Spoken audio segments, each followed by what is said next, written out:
No. You never told me your name. Why do you want to know my name? I want to know who I'm looking at. What did you say?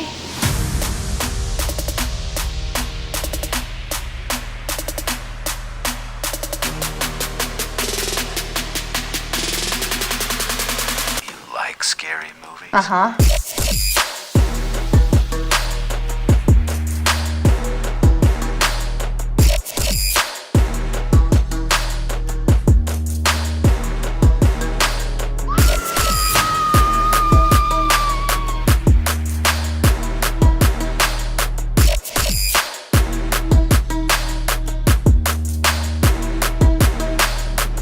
You gotta have a sequel! What is up, guys? Welcome back to the DisTract Watch Party, the show where we sync up to a movie every Monday at 8 p.m. Eastern Time. As always, my name is Nick. We have an insane show for you guys today. We're watching Scream, obviously. I don't know if that trailer gets you guys as hype as I do. We're going to be watching Scream.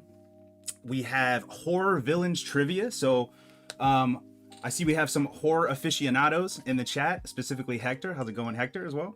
We're going to do some horror villains trivia, about 5 questions throughout the stream. And most importantly, guys, he's kicking it in chat right now, but we have the Man of Movies is going to be joining us shortly after we start the stream in about 8 minutes and 30 seconds. I quickly kind of want to apologize to my Discord community here, specifically my Discord community and anybody else that was under the assumption that Scream was available on HBO Max. It was about 4 days ago. Apparently, I guess the people that own Scream knew that people were going to rent and buy it in October, so they took it off of HBO Max 2 days ago. But if you guys have access to Scream via DVD or anything like that, you can definitely pull it up now. We have about 7 minutes for you to kind of get that set. Also, it is available on Pluto TV for free. So if any of you have the Pluto TV app, you can watch for free there. You can rent it on Amazon, YouTube, or anything like that. And it's also available on AMC Plus. So if you guys want to do a free subscription for that and then cancel it, you can always do that as well. So I do apologize as far as it's not as widely available as I thought it was going to be when we started this. But yeah, I see we've got some awesome, amazing, beautiful people in chat right now. We've got D Movie Man. What's up, man? Man of Movies, Lucero Rivera, hello. We've got Everything Horror Hector, and MN Comic Books seems very disappointed about the HBO Max. I am so sorry, man. I did not know they were going to pull the plug on that, but if you're able to watch it with us, great. If not, I completely understand. And guys, the stream is going to be available here going forward. So if you guys watch Scream down the road, or maybe later this month when you rent it, you can always pull the stream up and watch it with like a fun kind of commentary track to it and everything. So we've got Candy Who in the chat. Hey, Candy. We've got the Upside Dan. Dan from the Upside Dan is here. She Wind is here. We've got such an amazing community of people in here right now. So I am going to get some information pulled up about Scream, kind of do a tale of the tape for you guys so we kind of know what we're getting into. But first, I got some shout outs to make, guys. You guys absolutely slayed Instagram trivia this week. Like completely. I've got to up my trivia game because I've got a bunch of movie aficionados in my community now, and I love it. It's awesome. So every name that I'm going to read at one point got a 5 out of 5 on one of the trivia that I did this week. So just keep that in mind. So we've got Squee1031 Brian, one of the moderators and friends of the channel. He got a perfect score on nominee trivia. We have Chris from Nice Dude Productions that got a 5 out of 5 on the trivia. Mr. Dexter Bondog, Florentina Facanti got a 5 out of 5 on the trivia. Paul Tams, Mitchell the Movie Man, and Leo Rydell. Now these next names I'm going to read off, guys, they went above and beyond. They got a 10 out of 10. They didn't miss a single question this whole week for DisTract Trivia. That's going to be Silent Jaws, Candy Who is in the chat as well. Congratulations. Dan from the Upside Dan killed it. Everything Horror Hector. This is a horror. It's a horror genre, so of course he's going to kill that. The Man of Movies, our illustrious guest, was showing off for us this week and got a 10 out of 10 as well. Joe from the Geeky Hijinks, 10 out of 10, and Movie Miyagi. So that deserves a round of applause. You guys absolutely slayed trivia. So congratulations for that. If you guys are not following my Instagram, what are you guys doing? It's a really fun follow.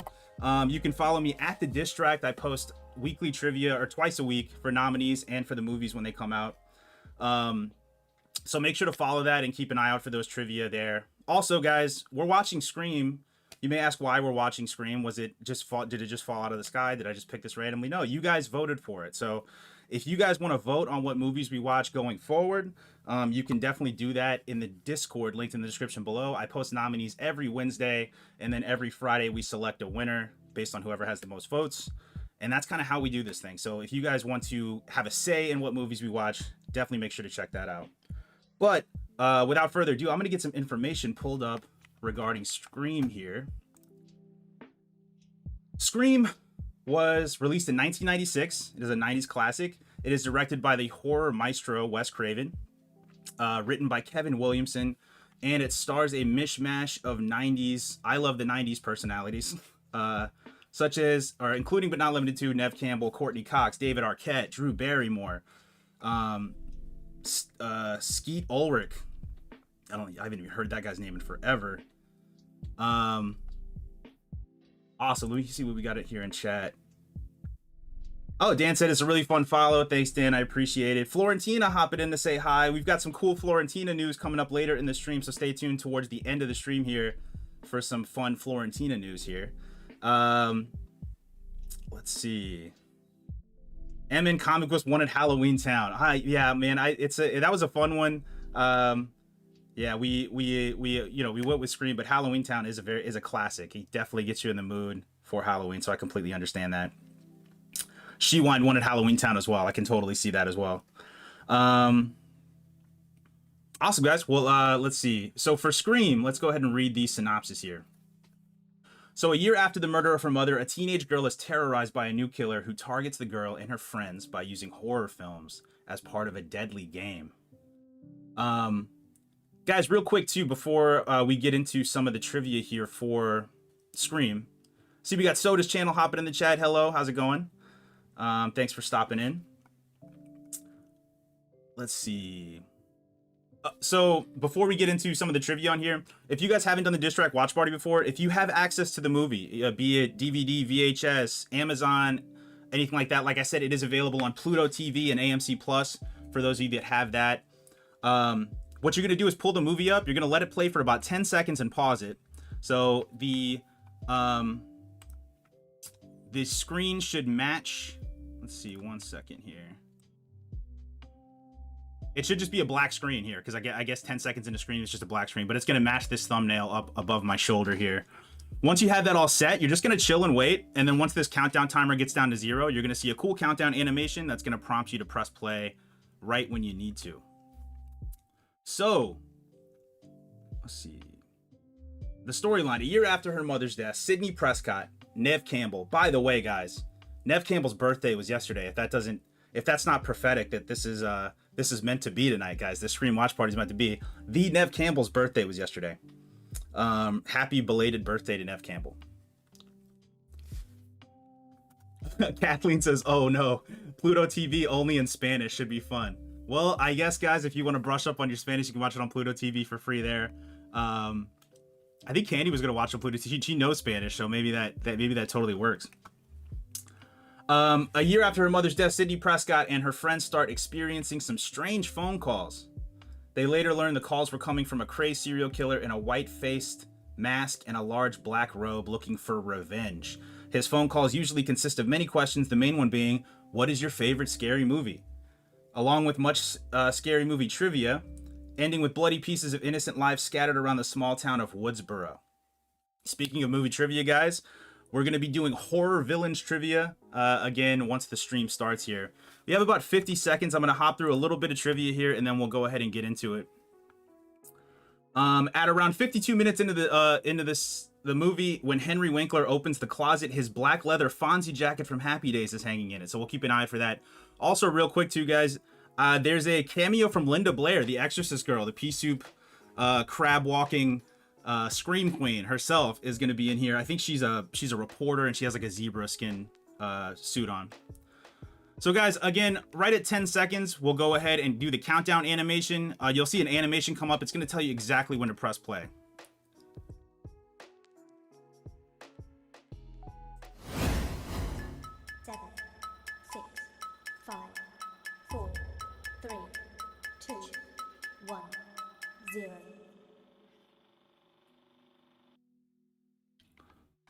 All right, we are off to the races here. If for some reason you guys didn't get synced up here, I do have a duration timer right down here below me. So you can easily pull up the movie to about 10 seconds ahead, pause it, and then once it hits that time in the duration timer here, press play, and then you'll be all synced up there. But what I'm going to do here, I'm not going to waste any more time. We are going to bring in our illustrious guest, the man of movies. I do have his channel linked below, guys. Make sure to check out his content. He's an awesome guy, puts out awesome content as well. So let's go ahead and bring him in here.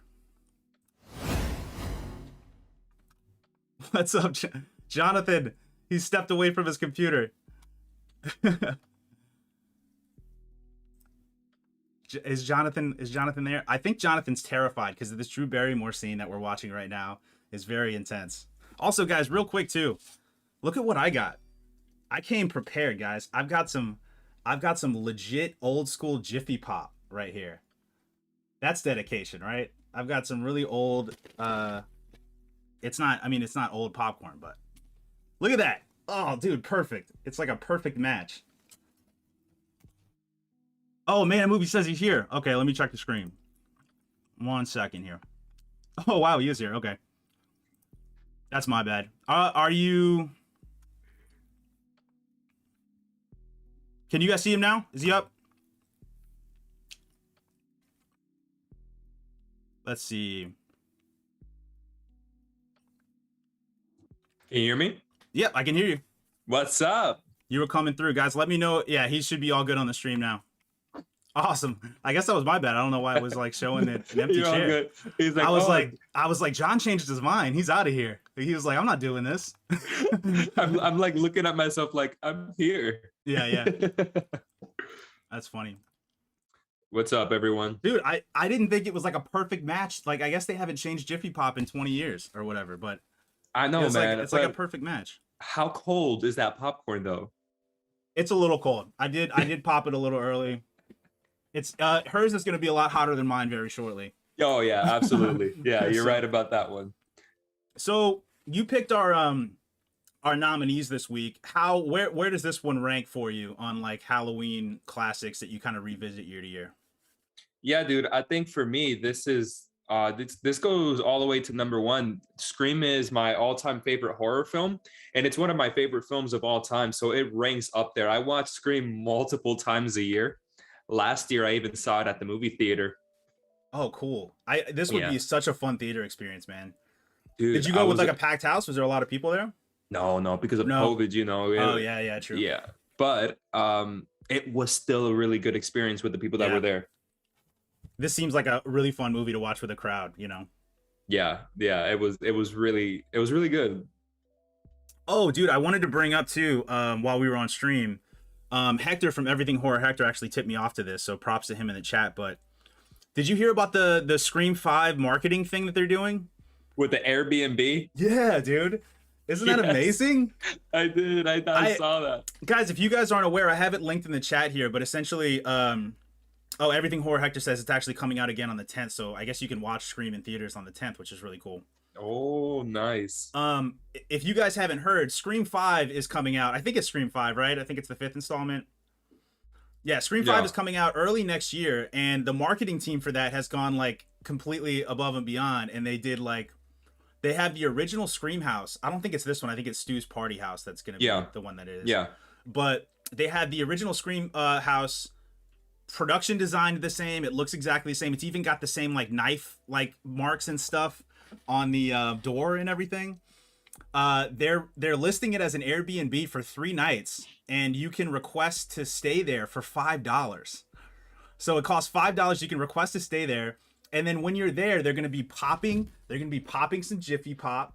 They're gonna be playing some stuff, some horror movies on VHS on there. And then David Arquette, Sheriff Dewey Riley himself, is gonna be your guide throughout the night, and you're gonna get calls on these brick phones like Drew Barrymore's holding right now from Ghostface himself. It has the potential to be like a singular, insane like a Halloween experience, like a once in a lifetime Halloween experience. So they might as well just call it a lottery, because you know how many people want to do that for $5. I know, and I hate that it's probably going to be like these people that like have bots or something that are like clicking real fast, or you know what I mean? Like, I wish I wish they just opened it for an hour or something, and then they just pick random people out of those. You know what I mean? I feel like that's more fair and more fun. But Man, I'd love it, but all in California, man, it's quite a flight for me. yeah, exactly. Yeah. So guys, if you guys are watching and you have if you're in or around California, or you have a decent amount of disposable income, I would I would jump on that. I think it's gonna be a real awesome experience. I would. Oh kill yeah, to be in that. definitely would. Katie says, I love that line. He's big and he plays football and he'll kick the shit out of you. Yeah, I do too. And then he's not really that big. Yeah, he's really not. I know. She hyped him up. You know, this beginning scene is known because of Drew Barrymore. She was such a big actress at the time, and she dies off almost immediately. Mm-hmm. Was that always the point? So before Scream came out, did people think that Drew Barrymore was going to be in this movie for the whole thing? Yeah, that would make sense, because it would be like a really shocking kind of turn. You're like, oh wow, this is already happening. So yeah. I mean, that would make sense. I'm not 100% sure if that was the intent or that was the expectation. It kind of reminds me of, like, you remember when Bryan Cranston was in that Godzilla movie and everyone was like, oh, Bryan Cranston's in a Godzilla movie, and then it's like for 5 minutes. Sorry, spoiler alert, guys. He wasn't in there very long, but Candy says she was supposed to play Sydney, so she was actually supposed to be cast as Sydney, I guess. But yeah, I don't know, Candy. Do you know if she was always intended, or like they marketed this like it was a Drew Barrymore movie, and it was like this, and then it was like this shocking turn when she goes pretty quickly here? Yeah, because I mean, genius. Yeah. She says she chose to play Casey, but she was initially supposed to play Sydney. Yeah, that's what I heard. I heard too. It's a really good idea, because I think it automatically puts the audience on their heels, and it sets the tone for the movie, pretty immediately. So I think it's a good move. Well, it's because of this. I have a little theory that Scream 5 is going to start with Sidney Prescott. Oh yeah? Because it seems that every time a Scream movie starts, whoever's in the opening scene dies. So it would be cool if it starts off with Sidney Prescott, kind of just like a big circle all around. Yeah, that would be cool. Uh-oh. I would have gotten that wrong too, that Jason question. Yeah, same.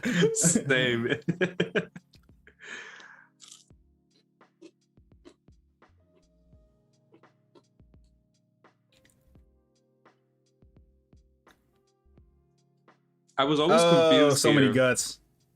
I was always confused here, because like, what happens? Like, does he run, cut him up, and then run away again? Yeah. I don't know how he does it. I guess he's just in the shadows and kind of like, I don't know. But yeah. I mean, the ghost face mask is pretty visible.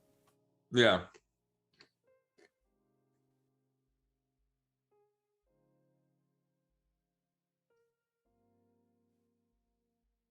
I think this movie and The Ring made people scared of phones. Like, gave people like PTSD when the phone rings. Oh, dude, 100%. I think The Ring is. I think the Ring is more the television. True. Yeah, but remember, you watch it and then you get a call. Yeah, you watch, you get the call, but then you get the static, and she comes out of the television. Right. But I'm saying, like, people, when like scary movies happen and like people get scared that the phone's ringing, like, you know what I mean? It's because of these movies, I think. 7 days. I remember when I was a kid and my friends used to say 7 days. Yeah. Candy said, yeah, it's a drive-by evisceration where he just kind of runs by, slices them, and then gets out of there. Everything Horror Hector says it was inspired by Psycho with Janet Leigh. Okay. Nice. That's cool. Yeah. Hector, I don't know if you know too. Are you you could probably point out all of these references. I admittedly, and I'm not proud of it, I'm very like aloof when it comes to slasher films and like the history of it. I'm not caught up. I think we talked about this before, but if you guys want to not like me, you can go watch my review on Halloween, because I didn't like Halloween 1976, the first one. Wow. And that's like my most disliked video. So if like, that's just one of those things. I don't click with people. I don't know. I wasn't that into it, but because of that, I think I'm like woefully behind on slasher movies. So a lot of the references in this movie kind of go over my head, but I can see the appeal of it, because I think in the 90s slasher movies were kind of on life support. Like, they were just going straight to DVD. They weren't getting any kind of theatrical releases and stuff like that. And then when this came out and it's written kind of geared towards horror heads, where it's like, it's like, we get you, we understand you, we're gonna reference all these things you love. And I think that's what really brought it back. But it's also just engaging for normal audiences as well, because it's funny and it's, you know, fast paced and awesome. So It's the meta of it all. right. That really gave it like the cult classic Yeah. status of it. I like how like inefficient he is as a killer too. I think it's hilarious. You know what I mean? I think it's realistic. It is, yeah. Oh wow. Yeah, Candy said it's self-aware, exactly. Many people don't notice this, but this is like one of the only times where the mask has a gray sleeve here. Oh really? Yeah. I don't know if it's in this cut, but when he's chasing after her before he stabs her, you can see like a gray sleeve here, and that's like the only time in any of the franchise that you see that. You think it was always there, but they just kind of like covered it up in the shots from there on out, or? I wonder if that's what they wanted to try, and then like later in the movie they're like, nah man, I don't like it. Yeah. So yeah, Hector said yes, Scream revived slashers, but created the teen horror subgenre that many don't like. Yeah, so I guess it had a lot of positives and negatives to it, but I don't know. This one did it well though. Yeah, I can see a lot of like the knockoffs being like kind of eye rolly after this, but I feel like this one did it well. Yeah. Also, you know what I read too? You know, first of all, I wanted to show a lot of these gore in the trailer cut that I did, and then I was like, I don't know what I can show, dude, because I was like that the scene with his guts and stuff was super brutal, and then some other stuff later on. I'm not gonna get into. I'll bring it up when we watch it, I guess. But, or actually, it is coming up now. The hanging scene. I remember thinking like, I don't know if I could put this in or not. I don't know. But have you seen the hanging scene where it doesn't zoom into her body, but it just slowly closes up to her? Are you talking about the one coming up right now? Yes, the one coming up right now. Yeah. It's like a quick zoom and then like a thunder and then black. Yeah. There's another cut where it's just like a slow close up to her body, so it's more creepy. It's way more creepy. I like the wide shot when she sees her and they do a wide shot and she's off to the right. I think that's like a beautiful shot right here. Yeah. Dude. That one, yeah. I think that's awesome. Yeah, so it's a lot slower in the other cuts. Yeah, there's like one cut that's a lot slower. It's so creepy. Dude, I had the biggest crush on Neve Campbell. Yeah. Like, this is the scene that brought it back to me. I know, you're just like, oh, wow. Some crush nostalgia. Yeah. Have you seen her now? She still looks great. I haven't, no, but did you know about her birthday being yesterday? No, I didn't know that, man. That's crazy. Dude, it's fate. I know, right? I invited her on the stream, but she didn't get her publicist didn't get back to me, so. Is it Allison Brie from Scream 4? Yeah.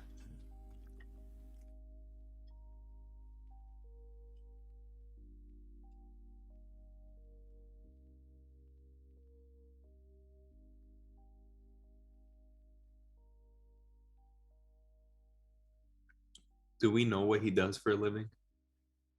No, I have no idea. No, I don't know either. Let's guess. What is he wearing? He's going to an expo. So he's in some kind of industry. I guess, well, duh. You got to be in some kind of industry, but he's probably like one of the heads of like Bass Pro Shops, you know? Yeah, he gives that vibe off, or he's like a contractor, you know, maybe.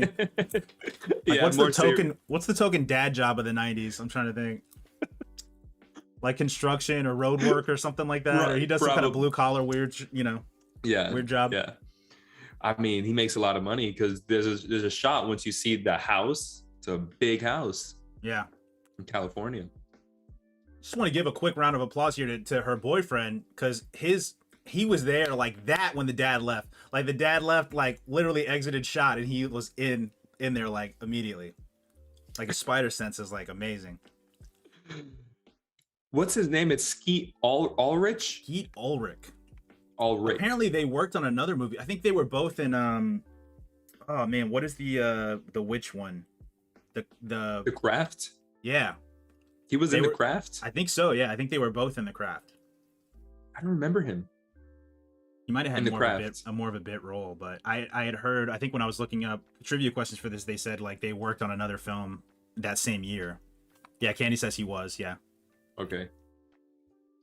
Everything Horror says this scene always reminds me of Scary Movie. Yeah. It's so like sad and funny at the same time that like the parody of the movie sometimes registers with you more than the movie it was based on. You know what I mean? Joe from Geeky Hijinks says that Scary Movie ruined Scream for him. Oh, really? Yeah. I mean, well, imagine if you saw it first, you know? And then, yeah, I could see that kind of, because it's like if that was your first experience with the story and like that kind of stuff, and then you saw Scream after, I can see that kind of like ruining the tension and the experience. You know what I mean?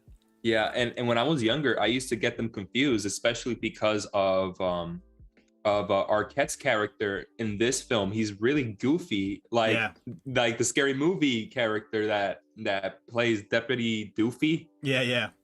Like they're both goofy, and when I was younger, I used to get these two films confused because of that. Yeah. So, fun fact too, for those of you that don't know, Dan says, yeah, they were both in The Craft too. Thanks, Dan. Yeah. Candy said he was the douchey football player in The Craft. So I don't know if that rings any bells for you, but not at all. I have to see it again. So, fun fact too, the writer for this, Kevin Williamson, the initial title for this movie before it was Scream was Scary Movie. He was pitching this around as Scary Movie, so it's funny that like the parody of it became the original title of it. You know what I mean? I loved stories like that. Like Halloween, I think was supposed to be called The Babysitter Murders. Yeah, which that's a terrible name. Yeah, I know. Scary Movie could have worked for this. Scary Movie could have worked. It could have, because it fits in with that meta kind of stuff about it and how kind of self-aware it is. So I think Woodsboro is supposed to be in California here. Also, did you know about the Linda Blair cameo? I did. Okay. She comes. It's not now, I believe. It's at the end. And I think it's like the second time that there's a shot like this. Okay. She gets like a little close up, and she asks, I think it's either Gail or Sydney something. Yeah. Oh, this is cool. I kind of missed this too in the trivia.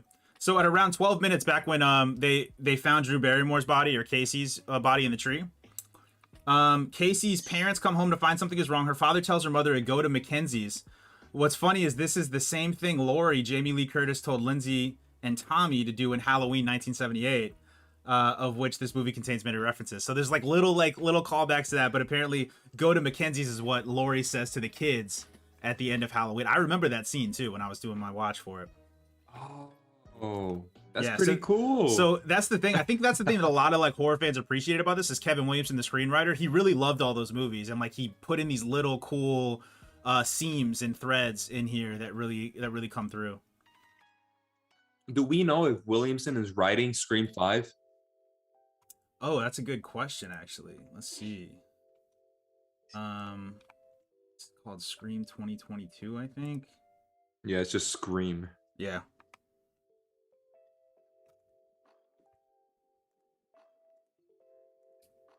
He's not a credited writer. It just says characters created by. So it looks like he's not like a credited writer on it though.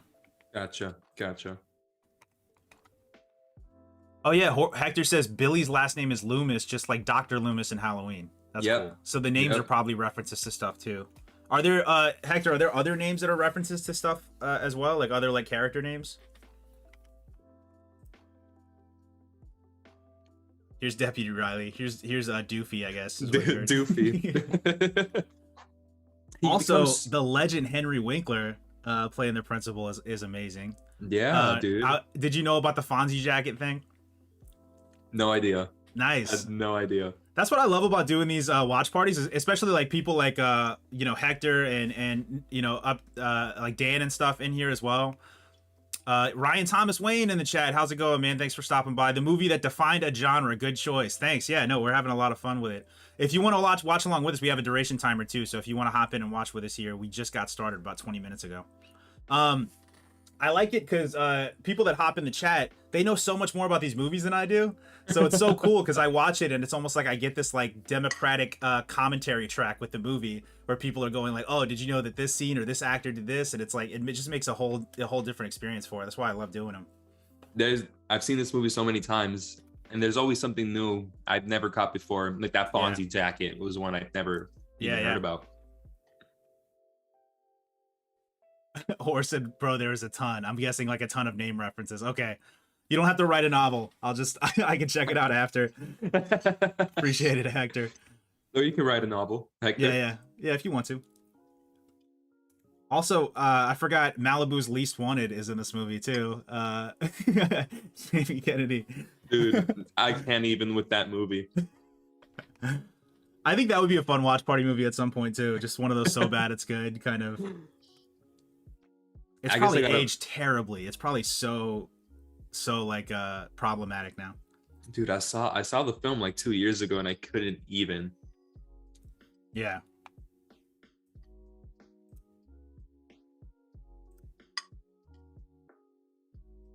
Angel Rivera in the chat. Hey, welcome in, Angel.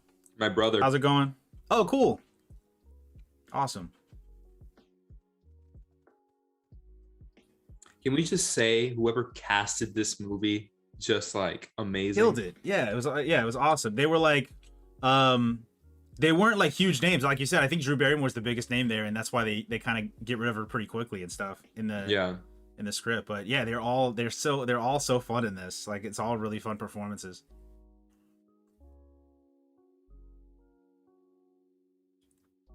Also, guys, go ahead. I was gonna say I love Sydney, but I think my favorite character in the first Scream film is Stu. I just think he's so charismatic. I've always liked Matthew Lillard. I really have. Same. Like I've always thought he was in bad movies, but he wasn't bad in the movies. You know what I mean? Like I always thought he was really engaging and funny. He's a really funny character. I agree. Oh, what I was gonna say is this is like the quintessential Citizen Kane of date movies, right? I honestly, if I was doing a power ranking of date movies, like I don't think I could pick one that's like higher on the list than this. I can't think of one. Not even date movie? No, absolutely not. This one is actually funny. But Katie says Stu has some of the best lines in this for sure. I totally agree. No more late fees. How's it going? She chose to take on the role of Casey. She was originally cast as Sydney. Yeah, no, that's what Katie said earlier in the stream. That's amazing that she was able to do that. But we were talking earlier about how she we think that she was kind of set up to be the lead in the movie, and her dying was kind of a quick like transition from that, and made kind of people in their heels and not really expect what's going to happen, which I thought was really a smart move. So yeah, as far as date movies, like I can't think of one that lists like this one's fun, it's funny, it's scary. This was like the late 90s. This was the blockbuster movie. Like if you go to Blockbuster to get a blockbuster movie, I feel like this was like the movie to get. It's a good point there, Nick. Right? Like I've been thinking about it since you said it's scary enough to where they'll hold on to your arm or grab you or whatever, and then it's fun, and it's like they're teenagers. So like when you're a teen, I can't think of like it just was like a perfect mishmash of all of that made like the perfect date movie, like the perfect rental for a date movie, or going to the theater, I guess. Man, yeah, you're right. I mean, nowadays it's just like date superhero movies are date movies now. Right. Yeah. Oh, the Upside Down agrees. Awesome. Yeah. No, I can't think of one. I remember I was like, I'm racking my brain and I can't think of one where I'm like, oh no, that's a better pick. It's perfect tone, everything about it. So you go to Blockbuster, you ask them what to get. I bet all of them were like, dude, Scream. Hey, I just met this girl. What movie should I pick out? He's like, dude, Scream. We've got like 50 of them. Here you go. It says have some greasy pizza and popcorn. Exactly. That's this movie in a nutshell. Dude, absolutely. And then you pick up Snow Caps, which are objectively the best theater candy. And I don't want to hear it. No, hey, I don't want to hear it. And it's Snow Caps for sure. I'm gonna die on this hill. I respect that. I respect that. No, go ahead. It's fine. Can you hear that, John? That's my subscribers plummeting right now. For me, it's peanut M&Ms. Oh, okay. That's a good. No, that's a solid choice. I'm not mad at that. Katie says snow caps are the shit. That's it. Not bad. Not bad. Candy, we'll go to bat for snow caps. If you guys want to see snow caps merch, let me know in the chat. I'll rock some snow cap shirts or something for the channel. Yeah, it's like the DisTract with the snow cap logo. Beautiful. I'll get sued, but it'll be worth it. Yeah, it's worth it for you guys. So we're what is it, 25 minutes in? We've had one kill, I think. Casey, yeah. Yeah. But that's the thing, is it was shocking. Oh, we got our second phone call here.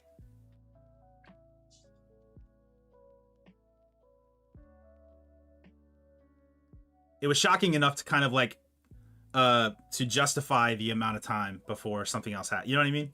You hit that in the beginning, you hook people, and then you have time to kind of build up the characters and before you get into something. Dude, Everything Horror says 2 kills. Oh, I guess I missed a kill. Everything Horror says snow caps and Jiffy Pop. Exactly. Heck yeah. If I could sprinkle some snow caps in here, I definitely would.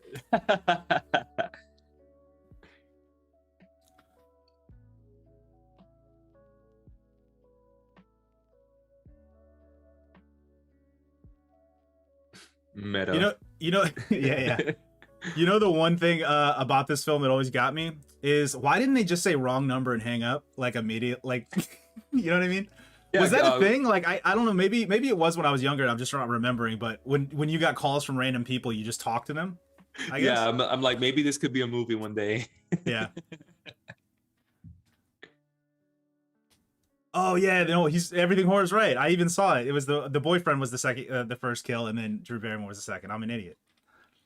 I forgot it too. I didn't even count him because she hyped him up. She said he was big and strong, and he obviously wasn't. So he's forgettable. Totally forgot.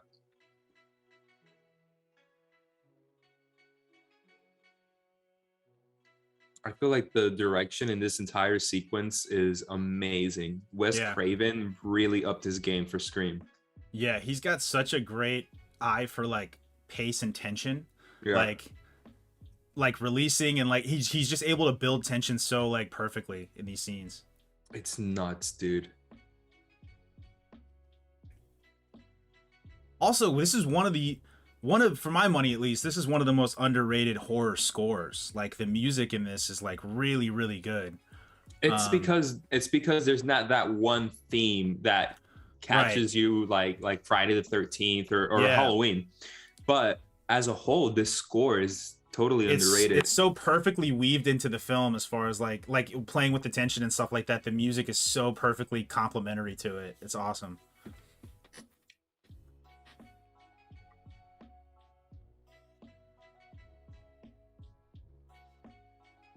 I wish they would cut to a kid walking by, like looking over at her, picking a nose and screaming, "What am I doing? What am I doing?" Scary movie. Scary movie. Yeah, right. That close-up shot. Yeah. It's a really iconic shot. Yeah. Also, I love this too, where he just leaves the right frame open. Ooh. Such a great, beautiful. Dude, I'm telling you, he was a master. Yeah.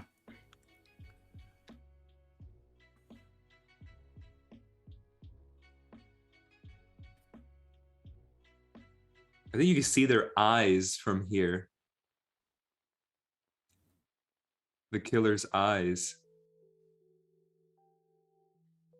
I know when I saw it in the movie theater, you could see his eyes clearly. Yeah, yeah. Running up the stairs. Yeah.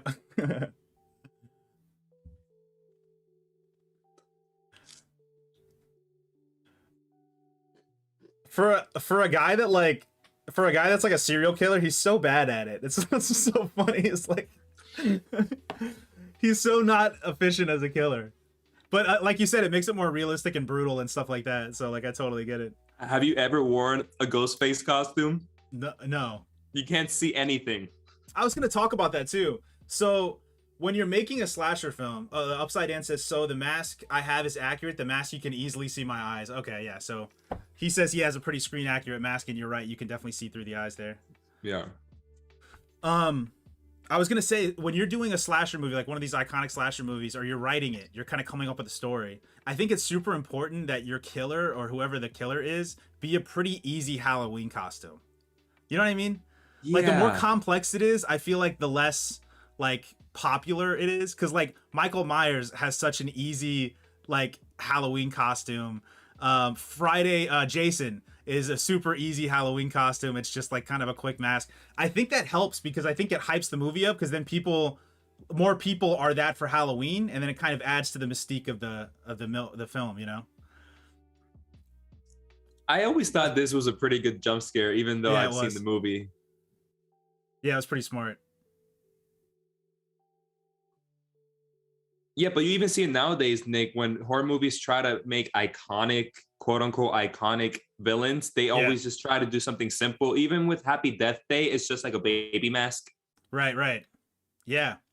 I kind of get that, because it's like, it can add to the mystique of the movie, where like maybe you haven't seen the movie, but you saw that mask on Halloween a lot, and you're like, what is this? And then you go look it up. It's kind of like your people are marketing it for you at that point, you know?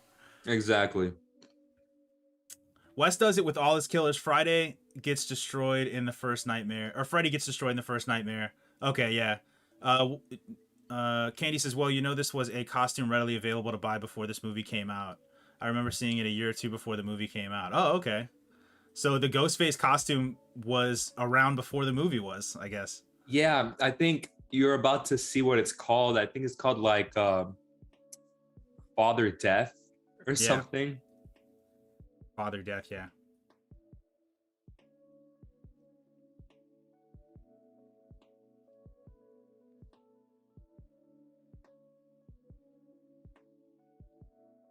Dan says, I have the baby mask from Happy Death Day. I love Happy Death Day. That's awesome. Dan has costumes for everything. Dan should use it in his skits. He should do a Happy Death Day skit or something. It'd be pretty funny. He's probably going to. Yeah.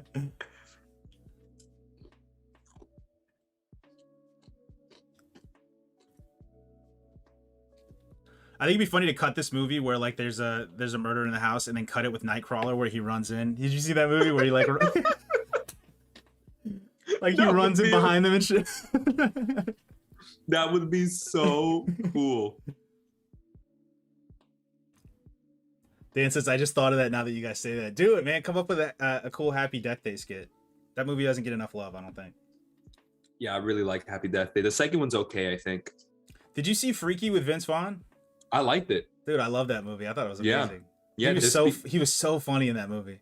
I really liked it. Yeah.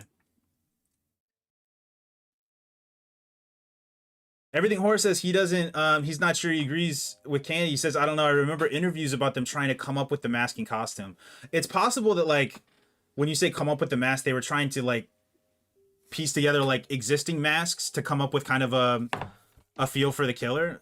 That's possible. Or, yeah, you never know. Like, maybe they did come up with it for the movie. I'm not 100% sure, but it's possible when they were coming up with mask ideas, they were kind of looking at masks that already existed and go, what could work here? What could be cool? Candy says, it's possible I'm wrong. I was a kid. Yeah. Dan says, yeah, the second one is okay. I like Freaky a lot. Yeah. I think Freaky was really well done. I agree. I have a theory that Freaky and Happy Death Day are connected. Oh, really? That's interesting. You think like they exist in the same universe kind of thing? Yeah, like I think they exist in the same universe, because in the second Happy Death Day we're introduced like to like the shield of that universe, and they take care of these weird circumstances. And I think what happened in Freaky is just another one of those weird circumstances. Yeah, I think movies should do that. I think it's Blumhouse that does those movies, right? Yeah, they should just do that. Why not? Why not just make them connected and exist in the same? It's just gonna add to the movie, you know, for the most part. So and it fits the tone. Yeah, I don't see why you wouldn't do that.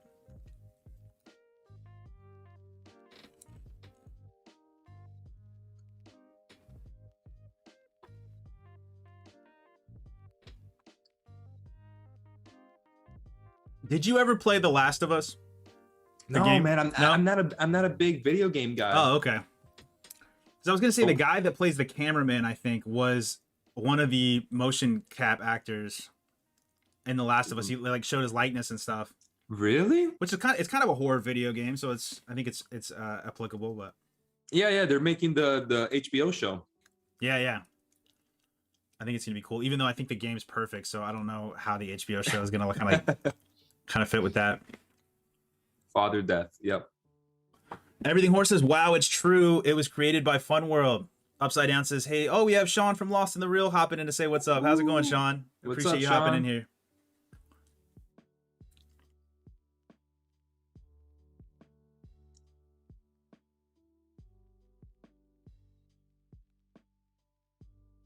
Dewey's the worst first name, man. I mean, I'm sorry for anybody listening that's named Dewey. I just don't.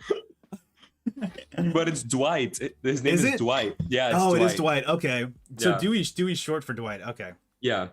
Dwight's not bad. I feel Dude. like just Dewey is just an emasculating name. Like I feel like when you're an adult and somebody calls you Dewey, you're like, really, come on, man. It's like, I'm a man now, please. I'm an adult. Please call me Dwight. Okay, I want to see what everyone in the chat thinks about this, but it's Mhm. always bothered me and grinded my gears how Tatum later dies in this movie. And for the rest of the franchise, she's only mentioned like maybe once, twice, and she was Dewey's sister. Yeah. So they kind of just sweep her under the rug after this, right? Yeah. Yep. Yeah, I don't remember too much about the sequels to this one. I think I probably saw them once like a long time ago, but I haven't seen them like recently at all. Oh, But that is I weird love because they reference so many of the characters in all the future films, and then for them to not to use Tatum that much at all. they mentioned Tatum once or twice at most. Dude, she just rocked Courtney Cox in the face. Yo, she did, bro. Yo, but Courtney Cox as Monica, Courtney Cox as Gail Weathers. Ooh, I mean, Gail Weathers probably. yeah, like Yeah. I like Monica. She was Mhm. Monica for 10 years. Yeah, but it's Gail Weathers, right? That's how I met Courtney Cox as Gail Weathers. Yeah. Do you think did her and David Arquette meet on this set, or were they like? Do you think this was kind of where they met and started dating and stuff? Yeah, I think so. Candy says Weather. Yeah, her as Weathers, hands down. Yeah, I agree. My wife wouldn't agree. Dan says, "Wow, I never thought of the Tatum thing." Yeah, apparently they just kind of like maybe she was like I don't know if Rose McGowan was just maybe not liked on set or something, and I don't know. Maybe it was something like that where like they just didn't like her. I don't know. Is it bad that I can kind of see that? Yeah. Right. I know that kind of came to my mind. I was like, maybe they just didn't like her and they were just like, we're not going to reference her that much at all. Hello, Sydney.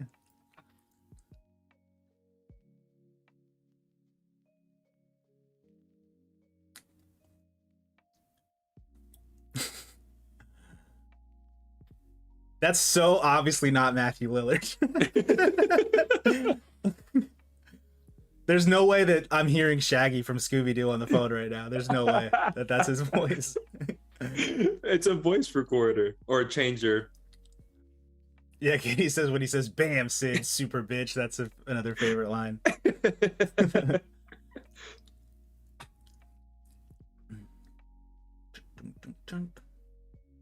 You know, aside from the serial killings, I always wanted to live in a town like Woodsboro. Mm-hmm. No, it's great. I was just gonna bring that up too. I don't know if this is like a more common thing for people that like watch Halloween movies and October movies and stuff like that, but part of the mystique for me about the Halloween movies is like the weather always looks so awesome in these movies. Like it's always perfect. I think I've talked about this on like so many watch parties and streams I've did, but I'm always just like the weather looks so nice. It looks like light sweater weather. I just want to be there. You know, you can almost feel it through the screen. You're like, oh, it looks so great. I live in Florida, so it's always hot as shit. So I'm always watching these going like, oh, that would be amazing. Oh, you live in Florida, but you live Yeah, up I'm in the North Florida. I think you're central, right? Yeah. Yeah. Because you're central time. That's why. Right. Yeah, man. Yeah, it's always so hot. I always watch this and just like I pine for like cool 60-degree, weather. I think this is the scene where Linda Blair pops up. Oh, okay. Candy says I hit a lag in my stream. If you close it and reopen it, you should sync right back up with this. Or if you hit a lag in the movie, she said in the movie stream. Yeah, you can sync to the duration timer. There she is. Oh, Linda Blair. Oh, yeah, cool. Yeah. He's the one that says we have a right to know.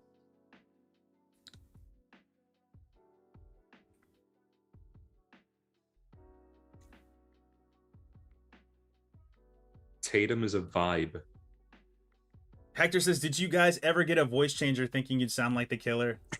I didn't do that, but I knew people that did. And then they would call and use it over the phone and stuff, and it was fun. Dude, I used to do it all the time. And then when Scream 4 came out, I was like, is there an app for it? And you never sound like him. You just really? could never. Damn. Yeah, because it's not a voice changer. It's actually an actor like changing his voice to sound like that. Mm-hmm. That's what I was saying. Yeah, because it doesn't sound like a voice changer to me. That's why I was like, "There's no way that's Matt Lillard," because I was like, it does not sound like him at all. But you can kind of tell if it's a voice changer too. It has that like crispy kind of like quality to it. Jace from Bergerac Car, he can do the Ghostface voice to a T. Dang, we should have had him do a promo for us or something. Yeah, that'd have been awesome. That would have Missed been great. opportunities. Yeah, He can do other voices and stuff though too, right? yeah. He does a lot of voice work. Yeah, cool. This also subverts that trope too, right? Where if you screw, you die. Because like does this subvert that? Like in the slasher? Yeah. Yes, it does. It does, because she ends up having sex with Billy at the end. Yeah. They're talking about Cotton Weary. Isn't it crazy that Liev Schreiber's in this movie for like just a split second? Yeah, I saw that when I was looking at the cast, and I was like, I don't remember him at all in this. Well, he passed when they were eating breakfast at Tatum's house, and they're looking at the news, and there's a quick, like he's in handcuffs and a orange jumper, and it's Liev Schreiber, a young Liev Schreiber. Awesome. That's great.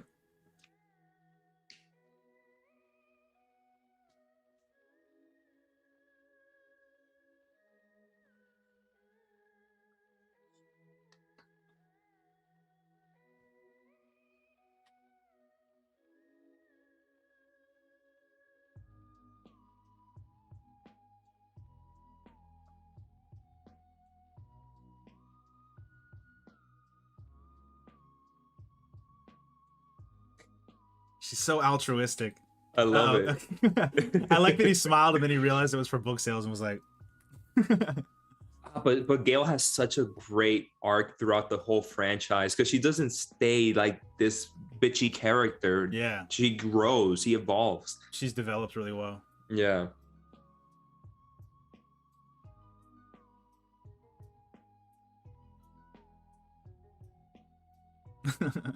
It's just messed up, man.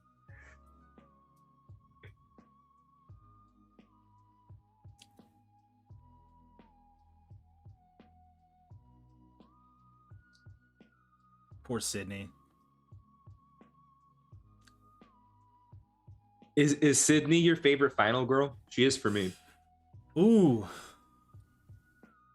I think so, because she fights. You know what I mean? Yeah. She like fights back. I think I like that. And she did it at a time where like no one did. None of the final girls. They were all just kind of like running away and like make it. But like she hits people. She scraps, man. I like that.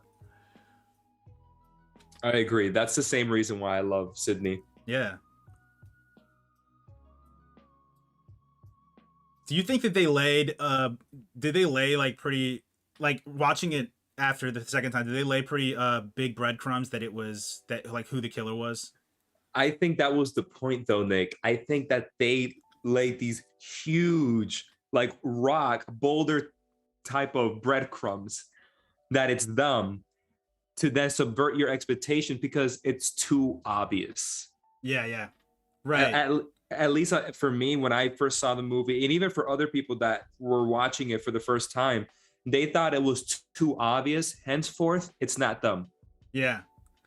Yeah. Like, because the movie has a certain quality, obviously, like you said. And when I say quality, I mean like quality filmmaking from Wes Craven, where you see the scenes and the pacing is perfect and the music's perfect, and you go, "There's no way it's this." Like that director would have it be this obvious or whatever. So yeah. I can totally see that kind of like making people go in the opposite direction and go, "Oh, it's got to be somebody else." There's no way they would make it that obvious. Does that take away from the movie for you at all, or do you feel like? No, I think that adds to it, because I think that was the point. I don't think it's like a mistake and then they're like, "Oh man, we should have done better." I think that was exactly what Wes Craven was going for here. Yeah.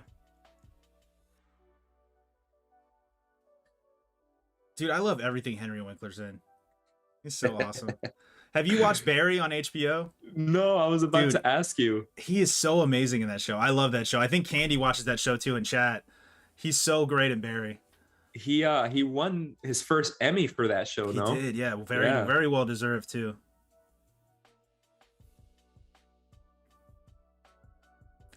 So this kind of seems like they're alluding to Henry Winkler might be the guy too, right? With the imagery and stuff.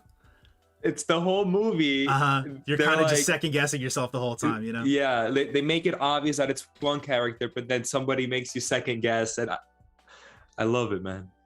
Everything Horror says supposedly the new Scream trailer will drop this weekend. That's exciting, man. I feel like our timing was really perfect with Nev Campbell's birthday and a potential Scream trailer dropping and all that kind of. I feel like the universe was telling us to go this route, you know? Nick, could you imagine if Scream 5 trailer drops this week too? Like fate. Yeah. I know, right? That'd be great. And if you guys out there know people that are gonna rewatch Scream, they can hop in and watch it with us on the replay, and it'd be like a fun commentary track for them. So if they do drop it and you know anybody that's catching up on the Scream franchise, make sure to drop us. It's a different way to experience the movie, so it'd be a really fun time. This always messed me up. Look what she does. Let's see if she does it. What, Sydney does it? No, it's not Sydney. It's a cheerleader. She sticks her finger in her mouth. She just got out of the bathroom. Oh. She did it already. I missed it. But she sticks her finger in her mouth, like when you put lipstick on, you put your finger in your mouth, but she just got out of the stall. Yeah. That was probably a continuity script error or something on set. They're just like, they didn't even think about it.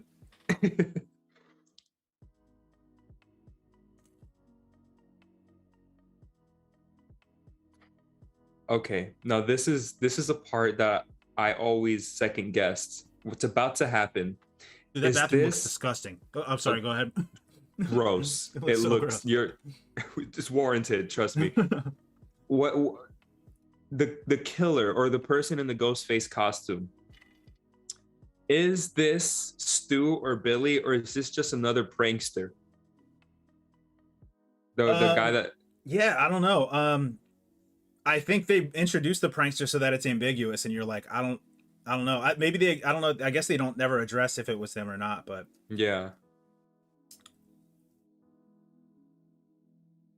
Candy says, I'm a big fan of Winkler and Barry. Yeah, me too. Everything Horse says, I like to imagine Stu trying to hover in the stall. So he likes to imagine Stu kind of sticking his feet up on the thing, like trying to hold on. So Hector believes that it's Stu. Yeah, I think if you were to rewatch it, because the guy running through the halls, obviously if he has those same boots on, you'd be able to pinpoint it, but. And the boots are dirty, you know? Yeah. But then the way he's screaming, it makes me feel like it's a prank. Right. Why wouldn't she say the killer's in the bathroom? And he didn't have a knife, did he? Yeah, I didn't see a knife. That's true. And I feel like if it was them, they would definitely have a knife. So I don't know. Yeah. It could be just people screwing with her. This was the 90s, so bullying was pretty brutal in the 80s, 90s. So I laugh at what Hector says of him hovering. I know. I imagine his foot slips and goes into the toilet. Right.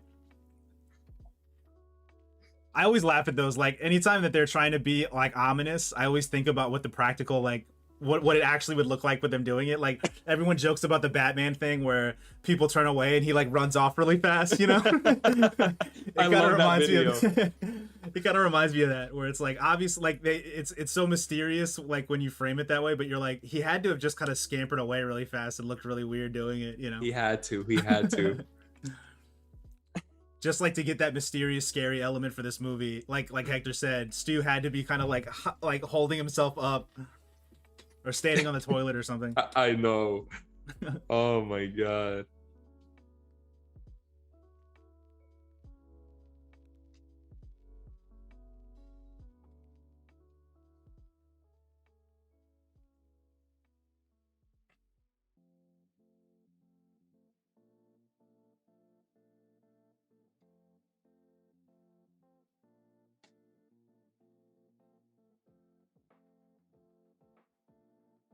can't get over that sweepstakes thing or that Airbnb thing. It's gonna be so cool. Dude, David I Arquette, know. he's gonna be calling in and doing like Zoom calls with everybody and like guiding them through the whole thing, and they're gonna have all these events planned and stuff. Have I'm you sure seen on the Halloween, pictures? I don't know if they're gonna allow trick or treaters, but that would be a really cool house to trick or treat. You know? Have you seen the pictures of him in front of the house as they're advertising the Airbnb? He looks like a grizzled vet, you know? Yeah, yeah. He's been in every one, right? He's been the one that's been in like every movie. It's Sydney, Sydney, okay. Sydney, Arquette, and Cox have all been in every Scream movie. Okay. Horror asked who is stalking them in the convenience store later. So he wants to know who you think might be stalking them in the convenience store. Yeah. You know, there's a theory going around because there are a couple shots of Ghostface stalking them that it wouldn't seem like it was Stu or Billy because at that time they would be somewhere else. And if you see Scream 3, we find out that the killer in Scream 3 had a bigger part in this movie and the events of Sydney's mom getting killed. Yeah. So people think that maybe it's the killer from Scream 3 that we see in the convenience store and stalking them behind the bushes and whatnot. But I don't think Wes Craven had all that planned in 1996. I doubt it. It generally doesn't work out that way. Yeah. A lot of stuff that people think is planned is just kind of happenstance. Like a lot of like stuff that people think is architected. Wes Craven has a cameo here. We got the font. Oh yeah, he's the janitor, right? And he's like, isn't he dressed in Freddy? Yep. Yeah, yeah. I think that's his name too. I think it's Fred or something. Yeah, yeah.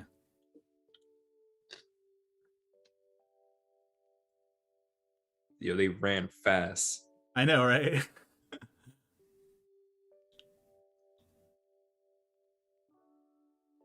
We got the Fonzie jacket coming up, guys. Keep an eye out on the closet when he opens it. You're gonna see that 1950s Happy Day jacket.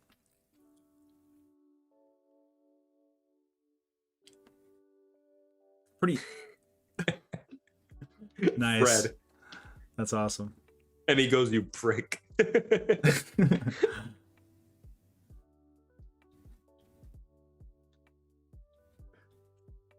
He's directing the new one. Yeah, he's doing the new one. I was just making sure. Wes Craven. No, he's not. I'm sorry. I'm looking at the other IMDb. Yeah, I was gonna say he's not alive. Oh, yeah, duh. Okay. Fonzie jacket. Bam. Oh, yeah, it's right there. Yeah, it's on the left. Oh, nice. That's cool. I never noticed. One of the most iconic jackets in movies and TV. That Ryan Gosling's Drive jacket is up there. Kill Bill's jacket. I think the bride's jacket's probably up there. Yeah, yeah. The brown leather jacket. Mm-hmm. Ooh. Dude, I love the shot with his eyeball coming up too, where it shows the reflection of Ghostface in it. Awesome. And it just goes straight to School's Out. Awesome.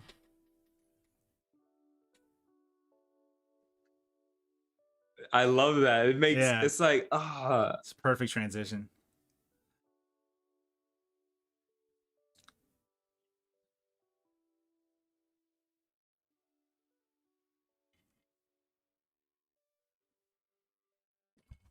Oh, guys.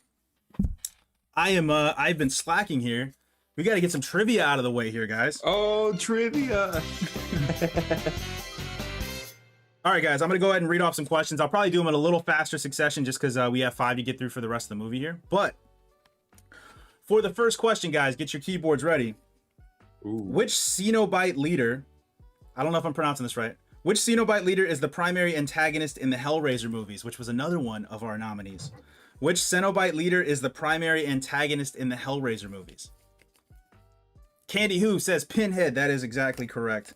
Candy Who's quick. I know, guys. Pro tip, guys, if you guys are watching DisTract Watch Party movies in the future with us, Twitch tends to have a little less of a lag on input that I found because I stream to both. So if you guys are big trivia aficionados, you may want to subscribe to twitch.tv/TheDisTract and watch the watch parties through there just because it does have a little quicker response time, I believe. But Candy also is just like a genius at this stuff, so she gets it in really fast. So it's possible that she would have got it anyway if it was YouTube or not. So Candy has one, guys. Whoever gets the most, if anybody gets like the most questions right by the end of this, they do get to select a nominee for this week here. So they get to kind of pick one of our wild card nominees. Was Candy the one who picked Trick or Treat? She was, yeah. She was quick on the trigger last week. She did.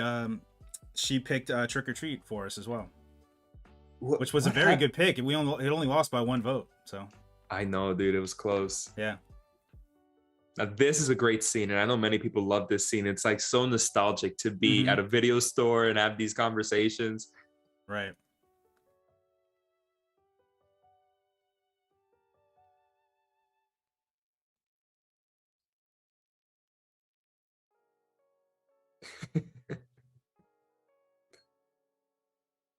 He's trying to cover for his friend here. So cool. Yeah.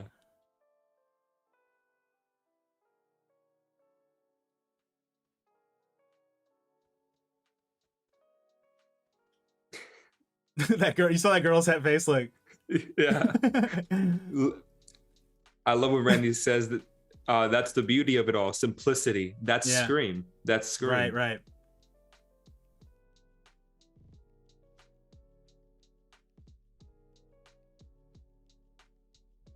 That's so messed up. Now that her self-esteem is shot, do you think she'd actually like say yes? So wrong.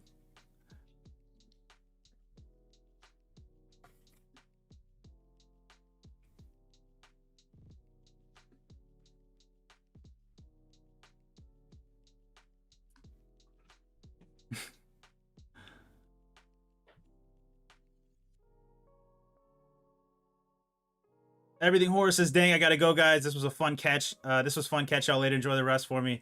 Thanks a lot, Horror, for checking. Thanks a lot, Hector, for coming onto the stream. I appreciate it, man. Have a great day. Have a great night, Hector.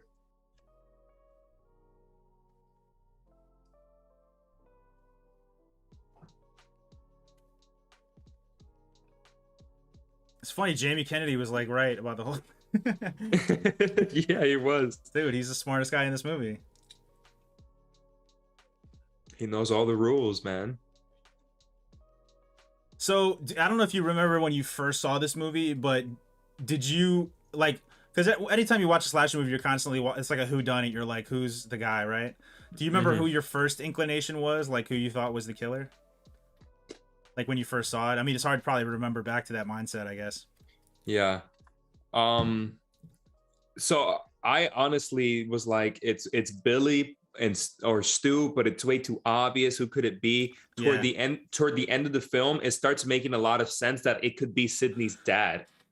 Okay. So I thought that's what they were going for at the very end, like right before the reveal. I'm like, okay, final answer, Sydney's dad. Manager, right?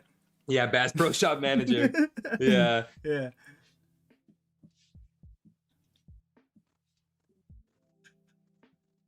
I think Scream 5 is taking place in Woodsboro. Scream 2 takes place in a college in Ohio. Scream 3 takes place in Hollywood. And then Scream 4, the last one, brings it back to Woodsboro. Okay. So you think they're going to stay in Woodsboro for this one too? I think so. Because why would they be like advertising the house from the first movie? Yeah, true.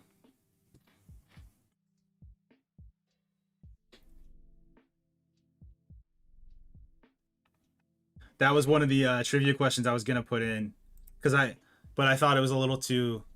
I was dumb and I thought it was a little too hard for you guys, but you guys like destroyed my trivia. But I was gonna ask what actress Nev Campbell's Sydney thinks should play her in a movie, because she says Tori Spelling. Yeah, would play her. In Scream 2, when they're making Stab, Tori Spelling is playing Sidney Prescott. Oh, cool. Yeah.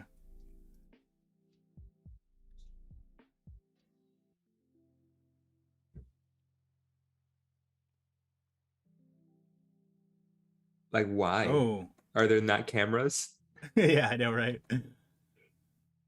Yeah, there's no surveillance cameras in 1996. They don't exist. They didn't exist until yesterday. They weren't invented until 1997.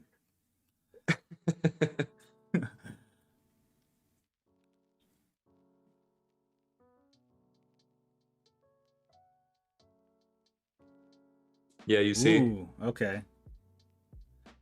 But then you get the like, well, it's a little obvious there too, or that he's like literally telling you. I don't know.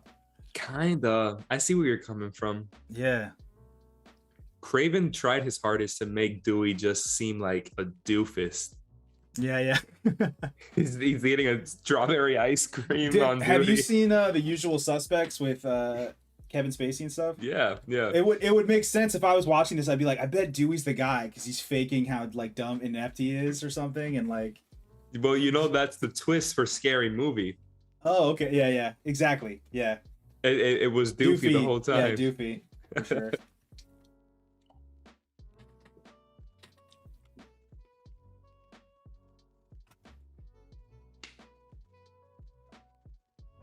I love this song right here.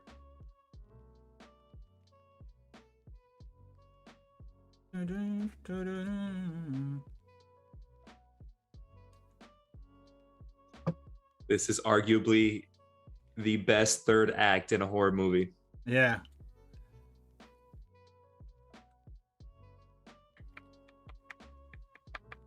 It's a great shot too. Mm-hmm. This is my favorite part of the film is like from here to the end is like my favorite part. Yeah. It's pretty nonstop. Yeah. That's the house. Yep. You guys can stay here. I think just so you guys know, I did link information about it in the description because I figured you guys would want to know about it, but I think it's October 12th at 1 p.m. Eastern time is when they're going to make bookings available. So if you guys try your hand at it, you might get lucky and get to stay at this house. It's probably going to be like a house party like this. And for $5. I would do it. I would do it, but it's like they got to pay my flight. Exactly. They're not paying that, so yeah. They're not taking care of airfare and stuff like that. So it's really for people that are in or around California or people that can just fly to California on a weekend. They have that kind of financial flexibility, I guess. And time flexibility. Jesus. Guys, this is the meet cute. This is where they first met. Yeah. The meet.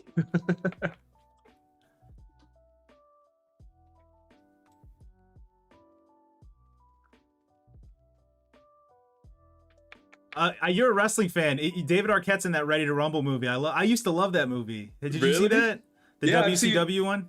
Oh, dude, it's been a really long time since I've seen it, but yeah, I've seen that movie. David Arquette is a huge wrestling fan. He's a wrestler. I think I think he was like one of the main producers on it because he wanted to get it made or something when that came out. Yeah. After his divorce with Courtney Cox, he ended up going into the independent circuit for wrestling. And right before he got casted to Scream 5, he was wrestling. Oh, cool. Yeah. That's awesome. I wonder if he was the same character that he was in the movie. No, he plays himself. He's his own character. The cop character? No.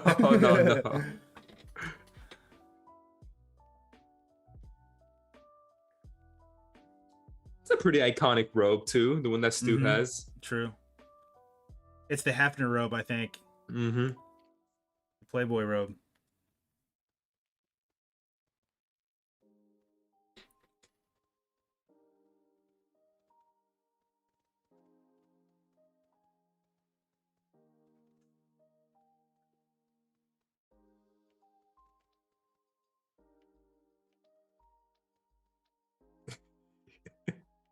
He's such a doofus. Yeah.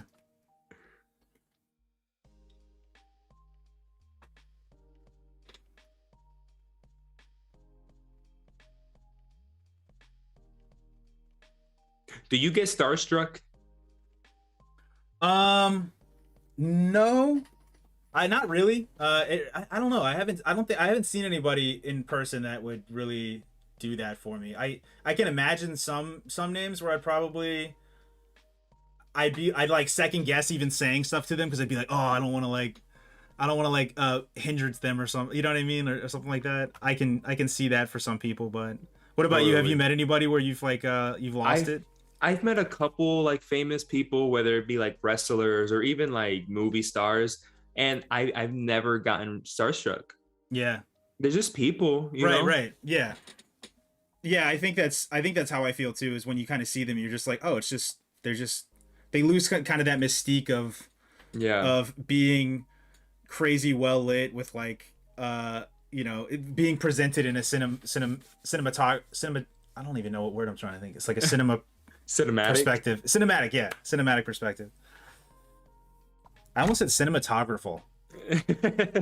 Hey, that could be a word. I like it. No, it's not at all. It's not at all. My brain just went dead.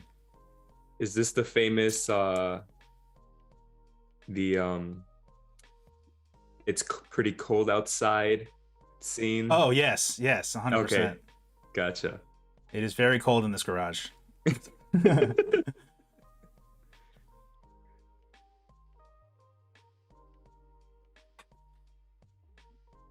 Those are not all for her, are they? So that would be really impressive. She's just bringing them to the party. Nice. It's pretty short. I just saw him like maybe he's on a lower step, I guess, up to the thing. Yeah, okay.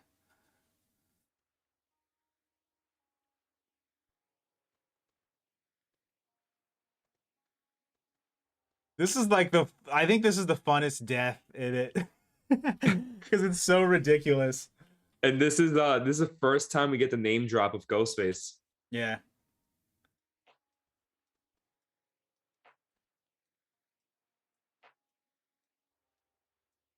I never thought the knife looked sharp. Yeah.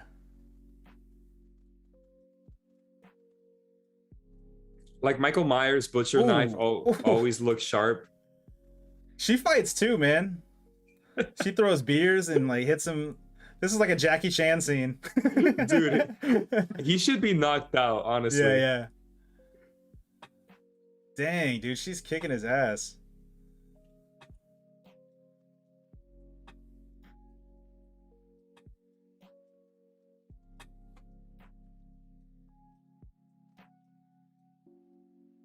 Also, when I first watched this, I went, she could 100% fit through there. Like, you know what I mean?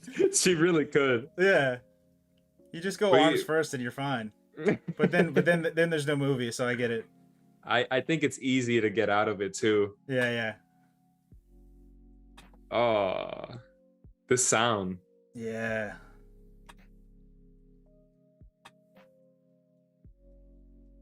She's like still twitching. I like his reactions like, well, that works. Didn't have to do much else.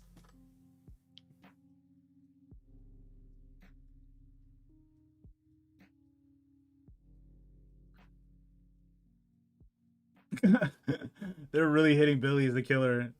Seriously.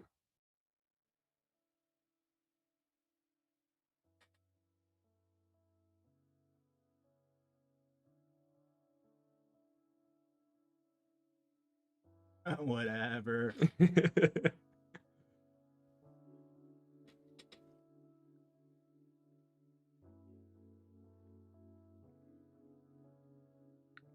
Poor Randy. Fuck Randy. I got mad when he was like, you think now that she was almost murdered and she feels really shitty about herself that she would probably like go out with me? What a dick move from him. I know.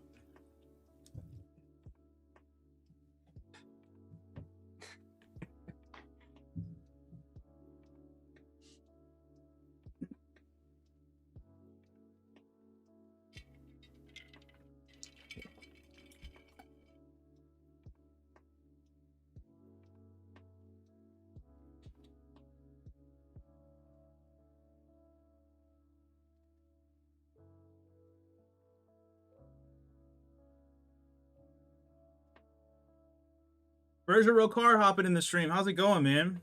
That's Jace, right? Yeah. What's up, party people? What's your favorite scary movie? Ghostface voice. We were just talking about you, Jace. He said you do an awesome Ghostface voice, and I was like, dang, we should have got him to do a promo for the watch party here. Honestly, it'd be awesome. What's your favorite scary movie? Obviously, he's referencing it, but I think Jonathan said this was his favorite scary movie. Yeah. I'm thinking Halloween scary movies. Dang, I'm trying to think of like if I have like a overall favorite. I do really like Scream. I really like Trick or Treat. I mean, I think Trick or Treat's a really fun one. It's you know, as long as it's not, you're not taking it too seriously, I just think it's like a perfect kind of get in the mood for Halloween movie out of all of them. I feel like even if you take it serious, it's a really good Mhm. movie It is, yeah. It because is. It's it just that, establishes a lore. right. I just think that what it's trying to do is kind of be a grab bag of, because it's an anthology movie, so it's this kind of grab bag of like really kind of integral Halloween themed stories and stuff. And and I think when people talk about it, they maybe overhype it up to be something it's not to people that haven't seen it yet, and then they think it's like, I don't know, some kind of like really deep, like critical acclaim kind of horror movie, and it's not going for that at all. I thought that before I saw it because people were hyping up Sam, and Sam's only in it for that last bit. Yeah, I think that's a problem a lot of people have with it. I think because Sam's like a really iconic character, and I think people see Sam like you said on Halloween, or you see Sam in promos and all that kind of stuff, and you think he's going to be a bigger part of the movie. But yeah, that's not the movie's fault. That's just Sam was such a cool character that he got overhyped everywhere else, you know. Yeah, exactly. Upside Dan says definitely not old. I have not seen M. Night Shyamalan's Old, but I have heard extremely mixed stuff about it. Upside or Berja says Sean Dan, long time no chat, and then I would have loved to do a promo for you guys. Yeah, that's a missed opportunity on our part. Yeah, but it's totally cool. Maybe if we do the sequel for Scream, we'll get back to you. Candy says he ties together the stories, but yeah, he's only featured prominently in one story yet. So yeah, for Sam and Trick or Treat, exactly. Oh, she's about to break the rule. Mm-hmm. And she's gonna subvert the trope too. Yeah. Man, you know, when I was younger, I was so mad that there was no nudity in this movie. Yeah. It was very cold though, so you got that as a young lad. It was very cold. Exactly. Exactly.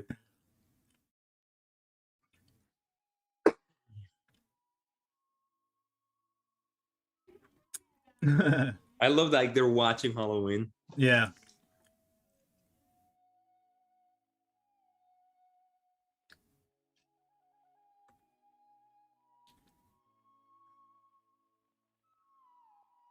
I want to see Jamie Lee's press.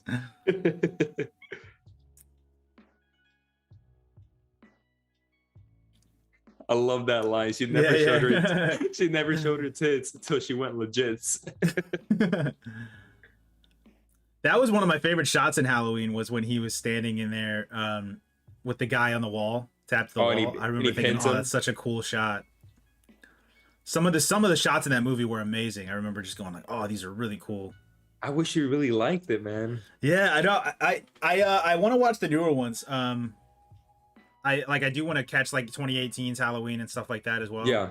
Because I want to see Halloween Kills when it comes out, so I kind of want to catch up on some of the other ones. But I think one of the things I said when I first watched it was I was giving a lot of stuff I was trying to look at it in perspective of it came out in 1978 for a lot of the stuff. So I was going like, okay, well, it makes sense. Maybe the dialogue is a little like on the nose and all that kind of stuff. It just kind of fits the time period.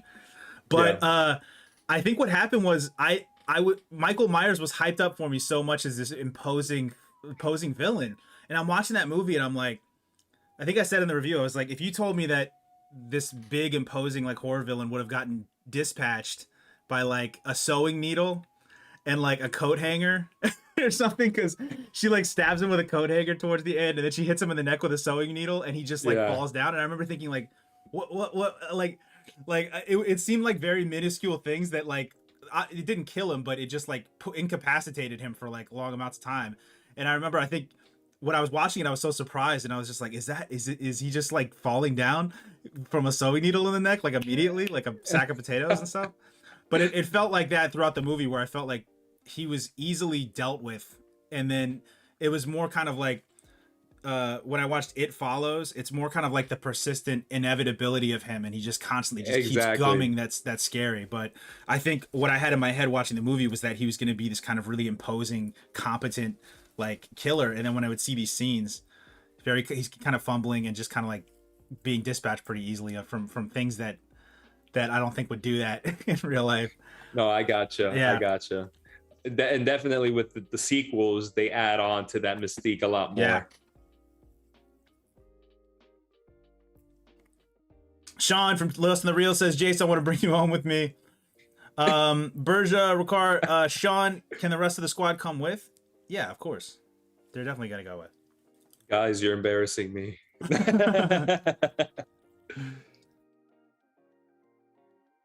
Everyone's going home with Sean.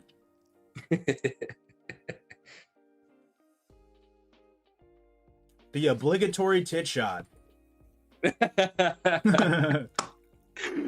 But you never see it.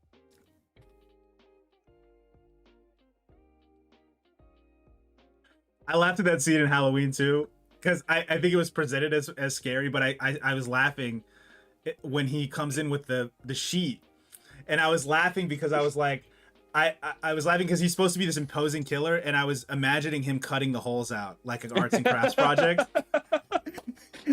So I was laughing because I was like, when he came in, it was supposed to be this scary shot, and all I could picture was him in his Michael Myers mask holding a sheet with some scissors and cutting the little eye holes out for himself. It's just like the stew hovering over the toilet. Yeah. Do you know what that is? Scene 118. I don't know. Scene 118? For Halloween, yeah. For Halloween? Yeah. Not for Scream? I think it's Scream. Oh, is that the... Yes, Candy. That scene 118 is the Scream 118 is the Airbnb thing, I think. So like this whole sequence? No. She was asking if we talked about the Scream. Oh no, she's talking about a different thing. Scream-a-ween is. It's like an event. I think it's like an event that happens every year. I don't know. Candy can give us some more information. I think. So here's some trivia from IMDb. It says the party scene near the end of the film runs 42 minutes long. That's what we're in right now. It was shot over the course of 21 days from the time the sun set to the time it rose. After it wrapped, the crew had t-shirts made that read, "I survived scene 118," which was the name of the scene during shooting. The cast and crew jokingly called it the longest night in horror history. Wow, that's insane. 21 days. Yeah. So like scene 118 is my favorite part of Scream because it's like this whole 42-minute finale. That's crazy. Yo, but that's crazy, bro. It must have been hectic. Must have been hell working on that too. I imagine. 21 days. Yeah. Nearly a month. Yeah, Candy said. Yeah, that's insane. Nearly a month. Jay says, speaking of embarrassing, John, you forgot your lunch. Don't worry, I've got it right here. Chicky Nuggies and Chalky Milk, your favorite.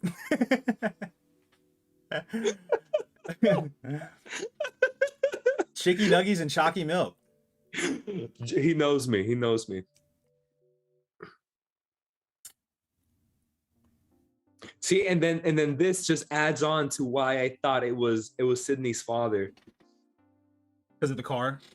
Yeah, and they're like, wait, it's him now.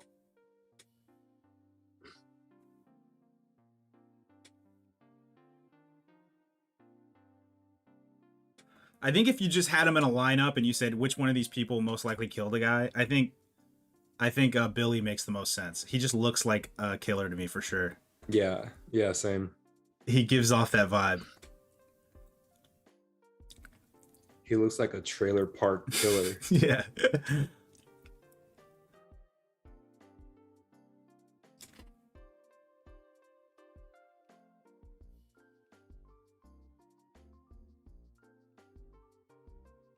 You know, I don't think I'd get Jiffy Pop again. Why? It's not bad. It's just not like it's not better than regular microwave popcorn to me. Really? Yeah. You gotta shake it up, Nick. Oh, you do? Maybe I didn't. Maybe I'm just not Jiffy popping correctly. I have no idea. I have no idea. Maybe my Jiffy Pop game is weak and I just can't. I'm not doing it right. Yeah, man. Maybe it's just we get a weak Jiffy game.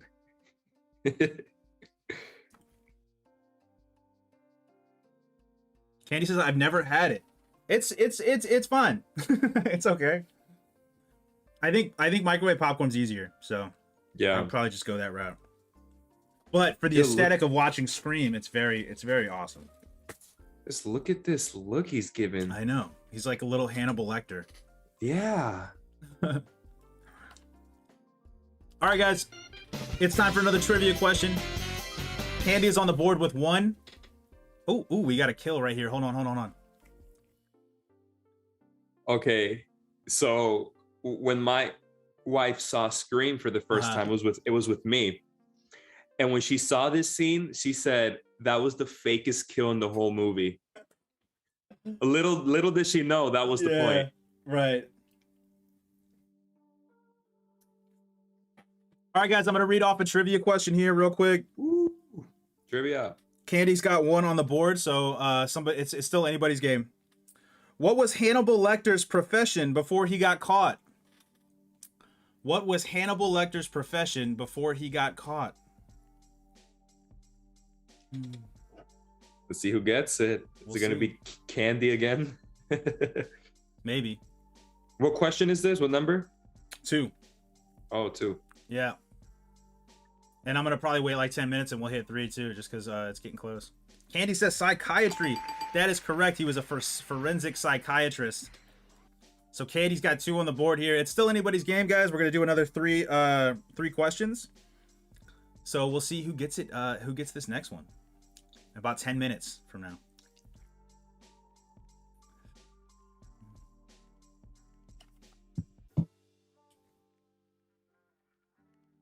Ooh.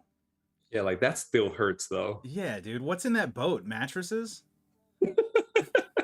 Like, what's underneath that boat? There's like seats and like really hard shit in boats. I don't know how. Yeah, that's probably like fiberglass. Yeah.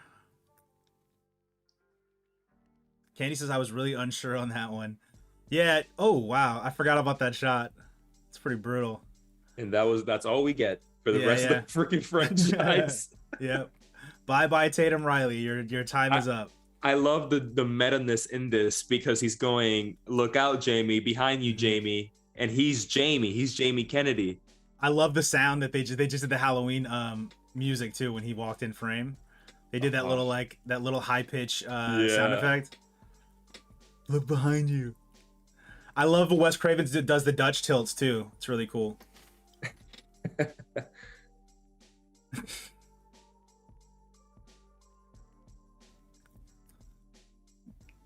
That part got me in the original Halloween too. When he falls out of the closet, I was like, yeah, oh god. Same.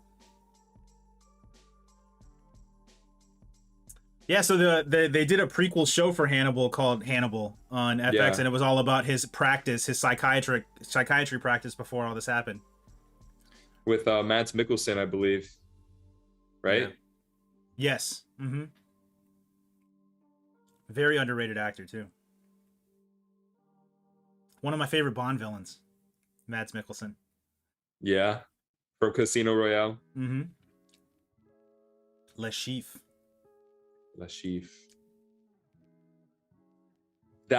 This is gruesome. Just that shot. Yeah. It's one of the more gruesome scenes in the entire film. Between that and the intestines in the beginning. Ooh.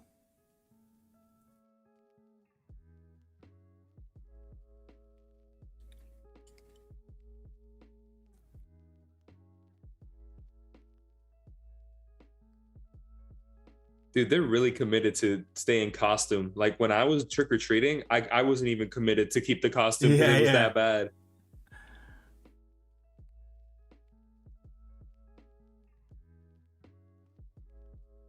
But again, the music works so perfect in this whole sequence too. It's definitely it fits with all these shots like perfectly. Dude, it's like what you said, Nick. It's so underrated. Yeah, it is.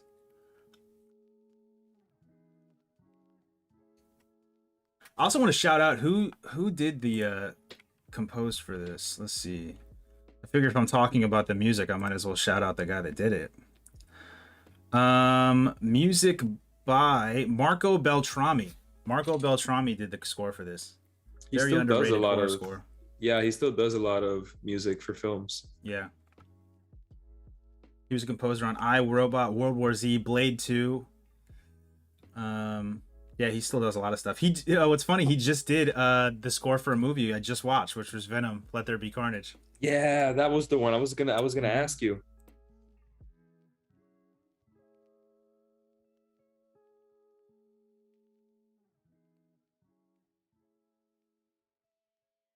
The cellular. So 96 here. I need the cellular. We missed it, but in the beginning, in the interrogation scene with Billy, they're like, "What are you doing with the cellular device?" The cellular device.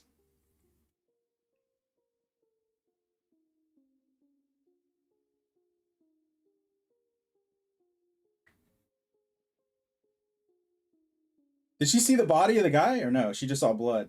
No, she's about to though. Oh, okay.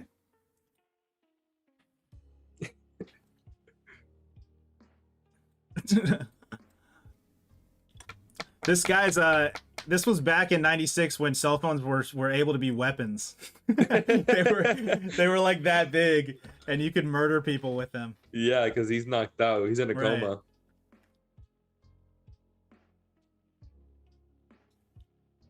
Oh. That's another callback too to Halloween too, when he used to get Yeah. on top of the cars and stuff. Yeah. Yo, it's funny.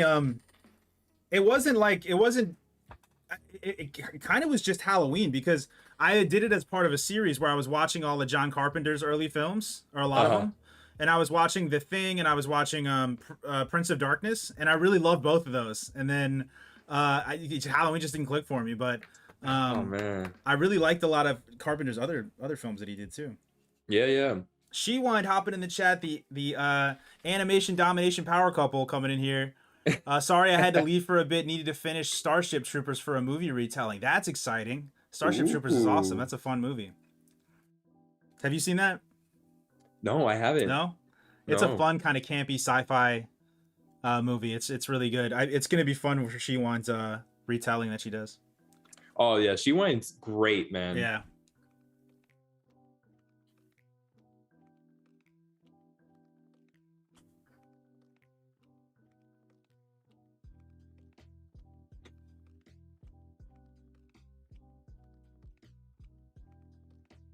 No keys. Oh, the tension in that rolling up. Uh-huh. Yeah, I know. Crank windows and shit. Mm-hmm.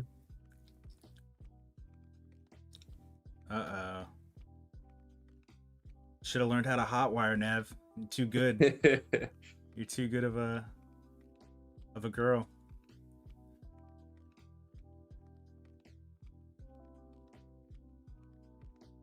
Love you back, She Wine. Candy says my little cousin says I scarred her with that movie. I'm assuming Starship Troopers. Yeah, it's very it's there's a lot of like practical effect bug explosions in it that are really fun. All right, guys, we're gonna do another trivia question here. While we're going through this 42-minute madness cut, what is the name of the clown in the movie It? What is the name of the clown in the movie It? We'll see who's got the fastest fingers in the West. My money's on Candy. Well, I don't know. She's on YouTube now, so the lag's pretty much the same. Oh yeah, We'll see. yeah.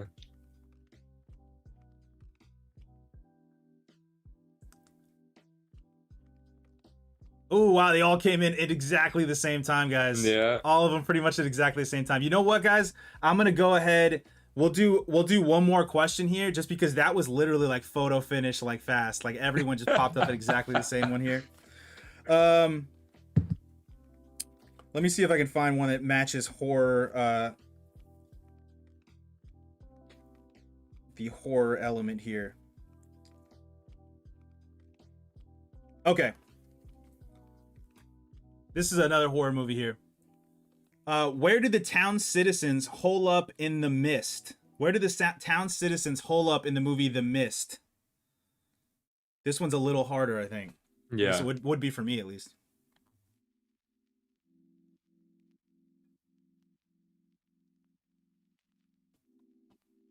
I think The Mist is the Stephen King.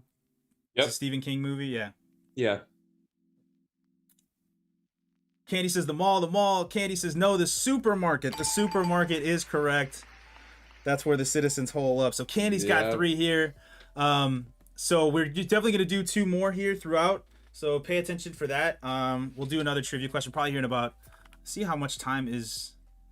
Yeah, we got about 20 minutes. So yeah, we'll do another one in about 15 minutes, and then we'll do one right after the outro, during the outro for us. We all go a little mad sometimes.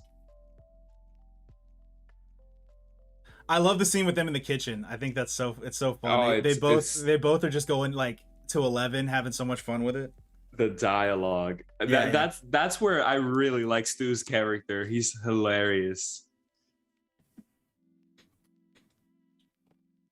Nice. Carrie reference too.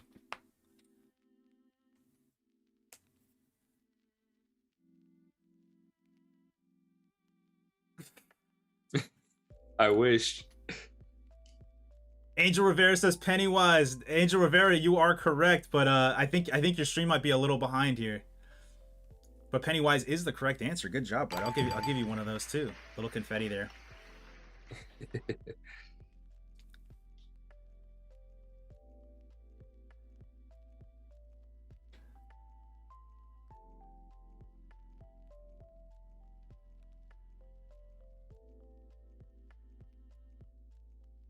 You die. I've never heard a gun sound like that. I don't know what he's shooting, but Buka is not a sound that I've heard ever come out of a gun before. That's a classic shot right there. Yeah, it is.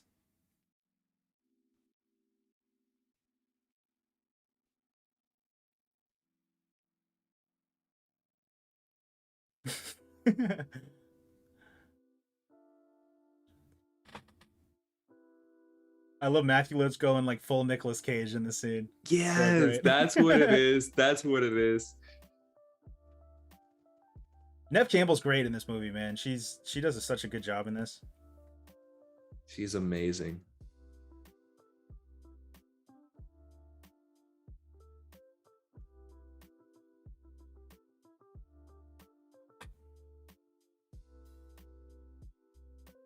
Ooh.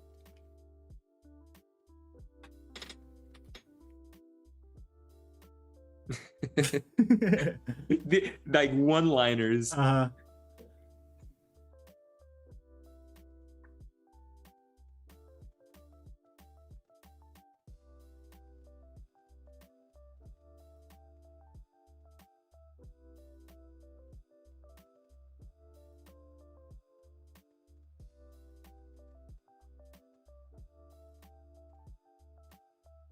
Did he not know that? Matthew Lillard's like, oh shit. Yeah, I know. I think he didn't.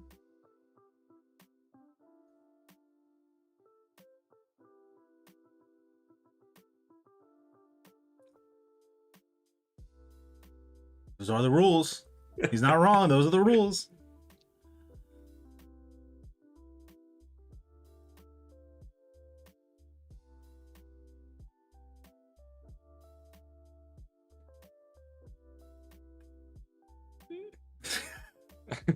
Dude, he's going so insane on this. It's so amazing.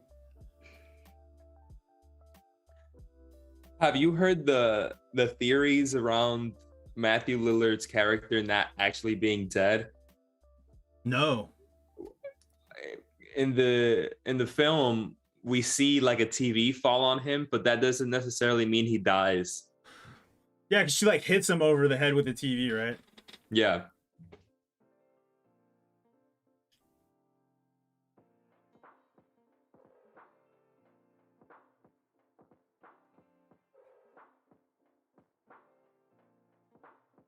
Did your girlfriend, when she watched it, because I know she said that she thought that was a fake death, did she have any guesses at who the killer would be? Did she think it was Billy and him to begin with, or no? I think my wife thought it was Billy and them. Like she kind of just knew. She kind of just knew it was them. Yeah.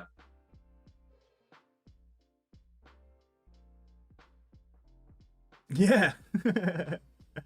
He's so hyped to get stabbed.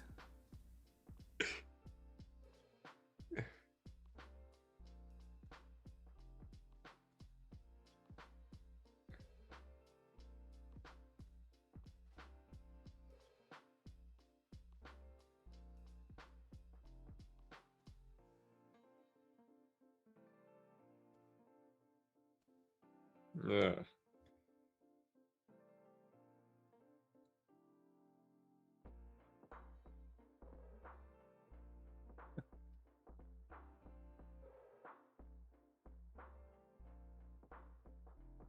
It's like a hunting knife, isn't it? Or like a Bowie? Is it a Bowie knife? Is that what they call Yeah, it? Bowie knife. Yeah. Yeah.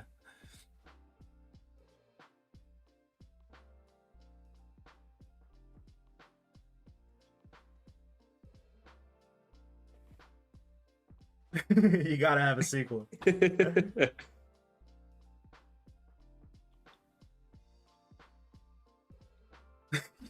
I love this line. Oh, I love that. I love That is that great. line. Yeah, it's awesome. It's an awesome line.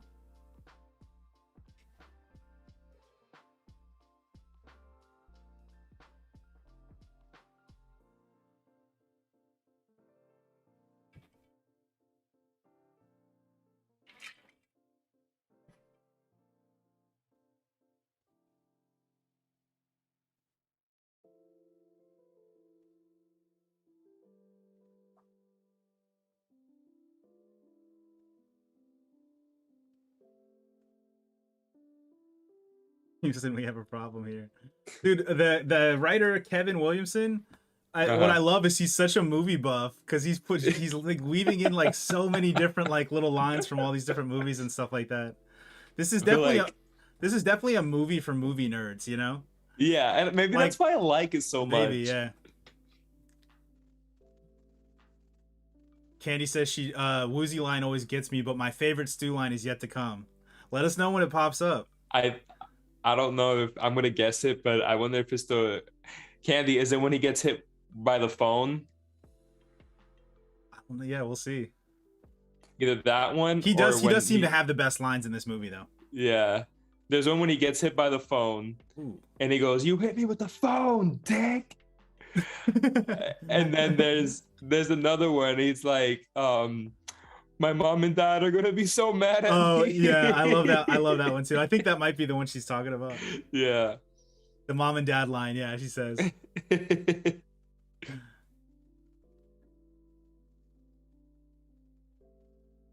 My mom and dad are gonna be so mad at me. I like that too. This is Gale Weathers signing off. Oh, Their little killer one-liners. yeah.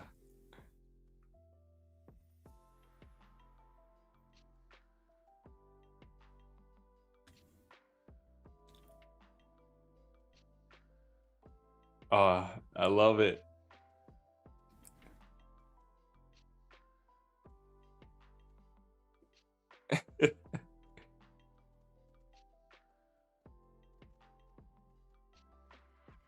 We're gonna play a little game.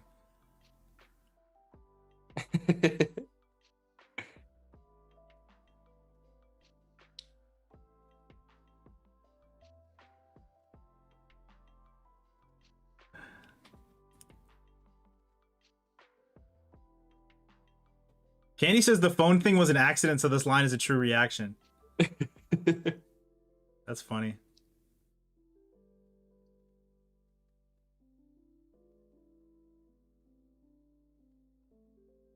Peer pressure. I'm far too sensitive. You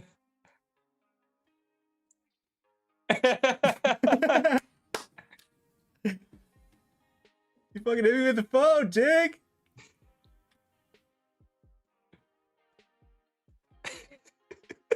Dude, he's hilarious in this. That's amazing. The way he line cried delivery. it, I know, the way he cried it like he was 6 years old. Why are you so mad at me?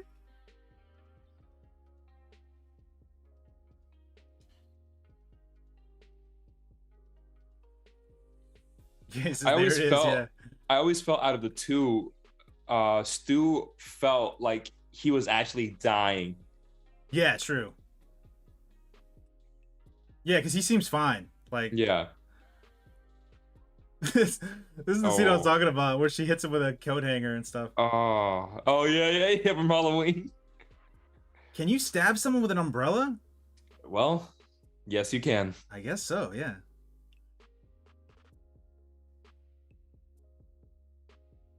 That's why I love Sydney. Yeah, I know. She's a badass. Ooh, flip him. Oh,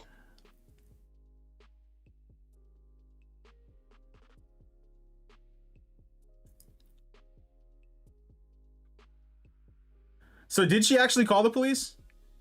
yeah. Or was she lying? Okay. No, she called the police, I believe. Yeah, man. She doesn't play around, dude.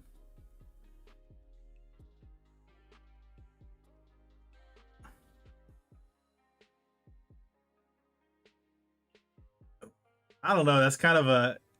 That's a pretty high voltage. It's Or it's yeah, not a high voltage, but it made it seem like it was, at least. yeah. But many people say that he could have survived it. Possibly. I don't know if he'd want to face his parents after that, though. He might wish he was dead. Probably. Yeah.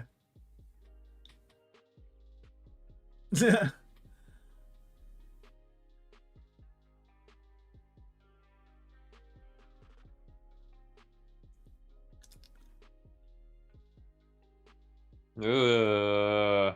Ooh. Dang. Nice. Coming in clutch.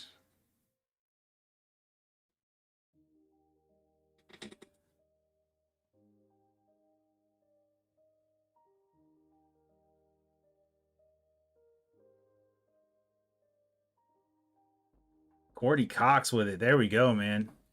Gail Weathers coming in for the save.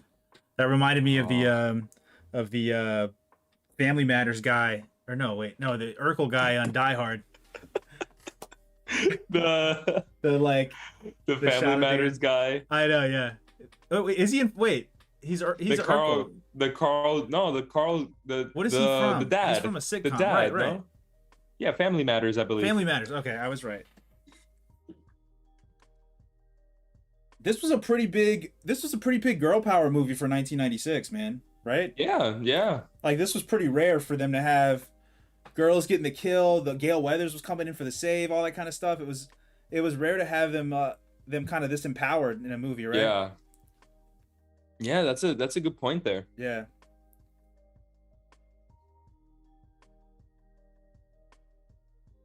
Maybe Candy knows, but I think I heard it somewhere that Dewey wasn't supposed to make it to the sequel. Yeah. I don't know, Candy. Did you know that if Dewey was supposed to be in Scream 2 or not? I like Gail's awesome too. Like, Yeah. she's all beat up. She doesn't give a shit. She's like, I'm gonna get the story. Like, Oh, she's not at all like disturbed that she just killed a guy. You know what I mean? She's just like, get the camera on me. Let's talk about this right now. Gail Weathers, man. Yeah, she doesn't give a shit. Like the plot of some scary movie. All right, guys, real quick, let's go ahead and hit second to last trivia question here, and then we'll hit the last one right after. Who do the Thorns adopt in The Omen? Who do the Thorns adopt in The Omen? What is the kid's name? Should I just press pause as the movie's over? Yeah, you can pause it. I'll switch over to outro here. All right, guys, who do the Thorns adopt in The Omen? Do you guys know the kid's name in The Omen? Shewine says Damien. That is correct. Damien is the kid that they adopt in The Omen as well. Congratulations. Shewine got that? Shewine got that one, yeah. So Candy's locked it up. She's got 3 so far. We will read another one here for fun. I do have one more question left. This one's a fairly easy one too. So for the last question here, what horror franchise features a serial killer called Jigsaw? What horror franchise features a serial killer called Jigsaw? But guys, that was Scream. So Yes, it was. let us know what you thought about it in chat. If this was an 87th watch or an 88th watch of Scream, and 188. right. She won coming in with sauce. She won. That is correct as well.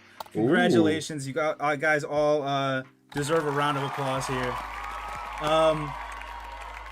So when was the last time you saw this? Did you watch this last year? Do you kind of watch it year to year? Yeah, the last time I saw this was November of last year when I saw it in theaters. Yep, okay, I saw it in theaters. Yeah, so this is you've seen this a number of times here. I hadn't seen this in a long time. Really? Obviously, it's a different experience watching it for the watch party. Yeah, it's more fun. There's a lot more like commentary and trivia stuff that comes up in chat and everything like that. So again, the performances I think were so fun in this. Like with Nev Campbell was great. Matthew Lillard and Ulrich and stuff was awesome as well. He had these like psychopath eyes and stuff. I think we referenced this early in the movie, but the casting was so on point for this. That should be like applauded early. Marco Beltrami's score is something that's not talked about much at all. I think both of us are very appreciative of his work in this as well. And then that was insane about scene 118 in that like 42-minute shot. Like you said, it was a great third act. Yeah, man. And I had heard about that, but I just forgot about it. But it's crazy. It's honestly crazy. But aside from that, even the writing and directing here is top notch in my opinion. The writing by Kevin Williamson is great. This is a script that sometimes I even go back to if I'm writing a script, whether it be for a skit or a short film. I usually go back to Kevin Williamson's script of Scream because I love the way he writes it, and the direction here by Wes Craven. I think his direction here is better than even his direction in Nightmare on Elm Street. Yeah, and it's I think what comes through the most in like I think people's adoration from this film is its appreciation of film. So like it appreciates all those little things and all those like past horror films that have occurred. It's subverting it, but it's paying homage to it at the same time. Like it's very respectful of them, but it's just kind of subverting the expectations that come along with those. And also Kevin Williamson's script is extremely funny. It's just laden with a bunch of different references to all these movies. But Wes Craven takes the direction so seriously in the scenes, even though kind of wacky things are happening. He's taking it so seriously with the camera movement and the pacing and really just extracting every little bit of energy out of each of the frames that are coming through. So I think all of that just meshes into like this awesome thing, which makes sense to me as to why it's such like a Halloween staple and people revisit it every year. It's extremely rewatchable. So and like I said, it's the Citizen Kane God tier date movie. Like there's no date movie better than this. But you're right. I want to thank you so much for coming on the stream. For people that don't know too, Jonathan just got some amazing news like a couple of weeks ago that he's going to be a father, which is extremely so I'm so gracious that you took the time to come on the stream with all that amazing stuff that's happening in your life right now. And I really appreciate you hanging out, man. Dude, it was honestly an honor, bro, because I love what you do here. And even aside from what you do here, just being able to talk films with a friend is something that we shouldn't look over. It's something that many people don't have the opportunity to do.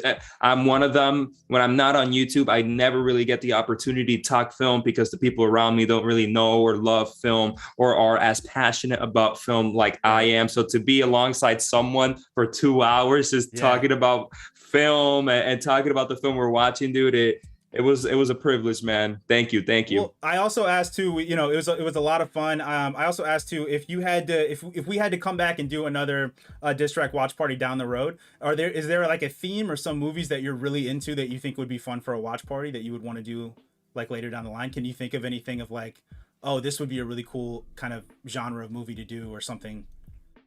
Or if there's particular movies or anything like that that kind of strike you?